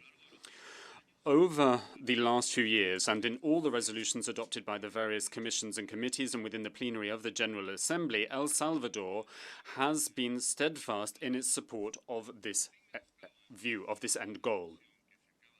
Without prejudice to the content of the resolution that we have just adopted, that was submitted jointly by the Arab League and the Organization of Islamic Cooperation, we note a growing practice within the General Assembly in which texts are submitted for consideration by the membership without allowing even the barest minimum of space for previous discussion. And this includes texts that are submitted for a vote. We believe that the submission of draft resolutions to the General Assembly needs to go hand in hand with a minimum period of time for open consultation with all member states of this organization, irrespective of and without prejudice to the nature of the emergency nature, of this session. This lack of space for an open discussion in advance in the General Assembly is what compels my delegation to voice its view that we wish to make it clear that this cannot generate a precedent in the working methods of this body, as this body is the most representative and democratic body of our entire House. Therefore, and without prejudice to the position that my country might have taken if we had been presented with a text on which we could have engaged in consultations, El Salvador decided to abstain in this vote to demonstrate its unhappiness with the procedure followed in dealing with this draft. We reiterate once again that this should not cast any doubt on our support for dialogue and the path of multilateralism as the only way for solving conflict and global challenges. And it should in no way detract from El Salvador's appeal to all parties involved to exercise restraint and responsibility in their actions and decisions and to make headway towards concrete and tangible solutions on the ground. Thank you very much, President. El Salvador, I give the floor to Argentina. Gracias, señor Presidente. Thank you, President. Argentina abstained in the vote on the draft resolution that was submitted to this resumed 10th emergency session of the General Assembly because we feel that this draft resolution will in no way help us to resolve the conflict between the two parties. And this does not imply any change in Argentina's long-standing view of this particular situation. We lend our unwavering support to a lasting, definitive, peaceful solution to the question on Palestine, which is to be found on the basis of a two-state solution living within the pre-1967 borders. And the parties shall determine any changes to that through the process of negotiations alone. Argentina is a strong and steadfast supporter of all attempts to try and bring about peace and stability in the Middle East. We urge regional actors and friends of Israel and of Palestine to work in a constructive spirit in order to persuade the parties to be able to move forward in solving their differences and their disputes so that direct negotiations can resume. For that to take place, we will need to make a joint and collective effort in order to promote and uphold the two-state solution as enshrined in the relevant resolutions of this, the General Assembly, and of the Security Council, and as also contained in the Arab Peace Initiative and in the Quartet Roadmap. Thank you very much indeed, President. I thank Argentina. I give the floor to Romania. Mr. President, Romania underlines the need for a just and long-lasting solution of the Israeli-Palestinian conflict through the implementation of the two-state solution, Israel and Palestine living side by side in peace and security as the only viable solution capable to guarantee the fulfillment of both sides' aspirations. Jerusalem represents a central theme in the peace negotiations, and its status must be decided by a direct agreement between the two parties involved, as underlined by both the European Union and the United Nations and the US administration as well. Romania's position concerning the status of the city of Jerusalem complies with the provisions of the international legislation and the relevant resolutions of the Security Council and the General Assembly. Expressing its concern towards the possible negative repercussions on the security climate in the Middle East, Romania is calling for calm and encourages the parties to resume direct dialogue in order to move forward the peace process. We consider time has come for renewing the international efforts in order to relaunch the peace process in the Middle East, and in this regard, we look cautiously to the moment of launching this resolution. Thank you. I thank Romania. I now give the floor to Canada. Merci, Monsieur le Président. Thank you, Mr. President. Canada has opted to abstain. Canada remains steadfastly committed to a just, holistic, and lasting peace in the Middle East. This includes the establishment of a Palestinian state living side by side with Israel in peace and security. Canada is of the view that the status of Jerusalem is a part and parcel of the question of the final status question. This is our long-standing position, and it is that the status of Jerusalem can only be settled within the framework of a comprehensive settlement to the Israeli-Palestinian conflict. Building the conditions necessary for the parties to find a peaceful solution. We are disappointed that this and the Jewish, Muslim, and Christian faiths undermines the integrity of the site for all. We also reiterate the need to maintain the status quo at Jerusalem's holy sites. Canada calls for calm and firmly condemns the violence, terrorism, and targeting of civilians witnessed in the past weeks. Thank you. I thank Canada would like to voice its deep-rooted concern and its rebuttal of recent unilateral actions and attempts to try and modify the character, status, and demographic composition of the city of Jerusalem.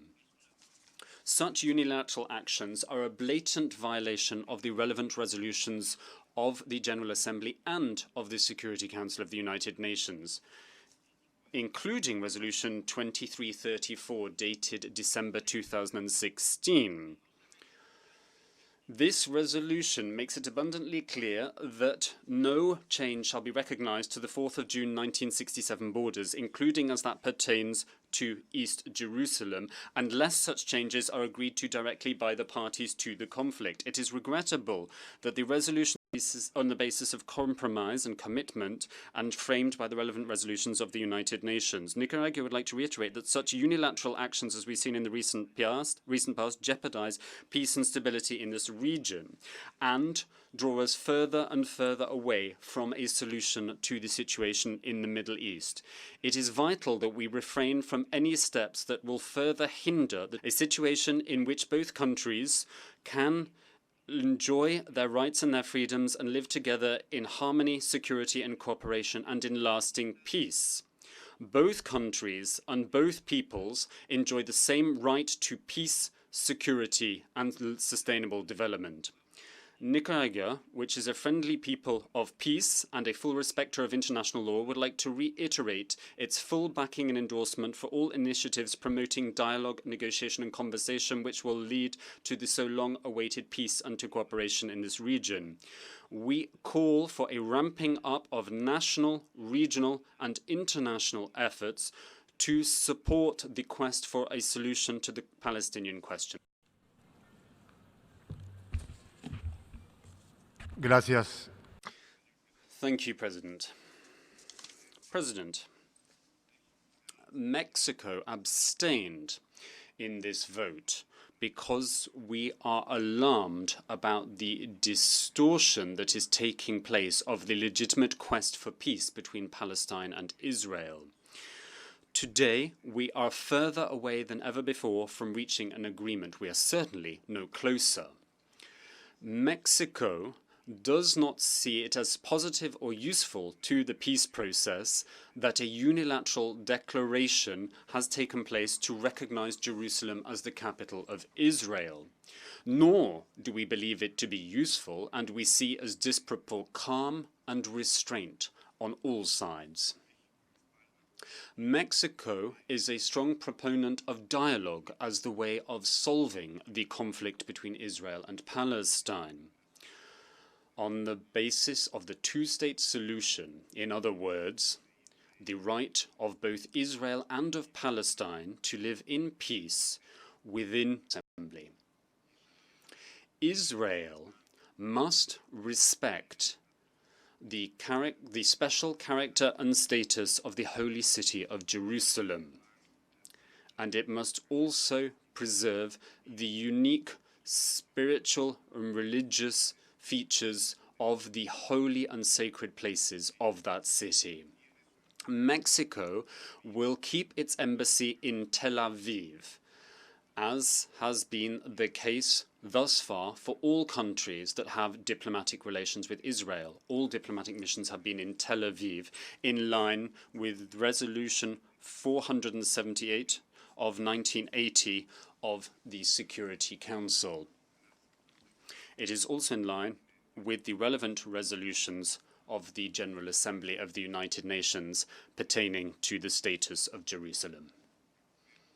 We would like to recall that Jerusalem is also Palestinian, and the eastern sector of that city should therefore serve as the capital of Palestine. Mexico would like to reiterate its unwavering view that a political and peaceful solution of the conflict should be arrived at through direct negotiations without strings attached, direct negotiations between the parties. These negotiations would enable them to resolve the substantive problems that divide them, including the definitive status of Jerusalem.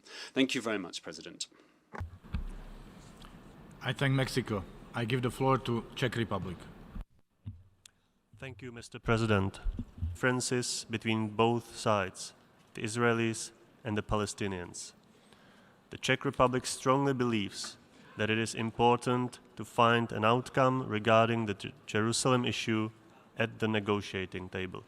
Thank you very much, Mr. President. I thank the Czech Republic. I now give the floor to Armenia. Thank you very much, Mr. President. Armenia has already expressed its position on the status of Jerusalem and has not changed it. The status of Jerusalem is one of the most important issues on the Palestinian conflict. This can pave the way for the establishment of a lasting peace and security. Jerusalem has a centuries-old Armenian presence, a rich Armenian historical and cultural heritage. The Armenian Apostolic Church is one of the major guardians of the Christian holy places. Therefore, we are attentively following all developments with regard to Jerusalem. We took note of the recently expressed positions on Jerusalem, recognizing that they do not prejudice the determination of the final status of Jerusalem through negotiations. Thank you very much. I thank Armenia. I give the floor to Hungary. Mr. President, the position of the Hungarian government has been consistent. Hungary doesn't comment the foreign policy decision of the US administration. The position of the Hungarian government regarding the Middle East peace process remains unchanged. I thank you, Mr. President. I thank Hungary. I give the floor to Latvia. Mr. President, Latvia's position remains unchanged. Latvia considers that peace in the Middle East can be achieved through two-state solution to be achieved in Israeli-Palestinian talks, taking into account the interests of both sides. Latvia considers that the status of Jerusalem must be decided in direct talks, and Jerusalem must become the capital of two states. Within the EU, Latvia, together with other EU member states and its institutions, will continue an active dialogue in order to search for a positive solution to the Middle East peace process. It is important not to escalate the political and security situation in the region. Latvia did not see that this resolution would contribute to the determination of the status of Jerusalem and therefore abstained on it. Thank you. I thank Latvia. We have heard the last speaker in explanations of vote. An additional sponsor of the draft resolution. Due to a miscommunication, the Secretariat had erroneously announced that Afghanistan had withdrawn its sponsorship. Thank you, Mr. President. I thank the representative of the Secretariat. The delegation of Estonia requested the floor. Thank you very much once again, Mr. President. I would like to make the following clarification to the statement I made earlier on behalf of a number of member states. And I would like to add Albania, Lithuania, and the former Yugoslav Republic of Macedonia to the statement. Thank you very much. I thank the delegation of Estonia. In accordance with the terms of paragraph 4 of the resolution just adopted,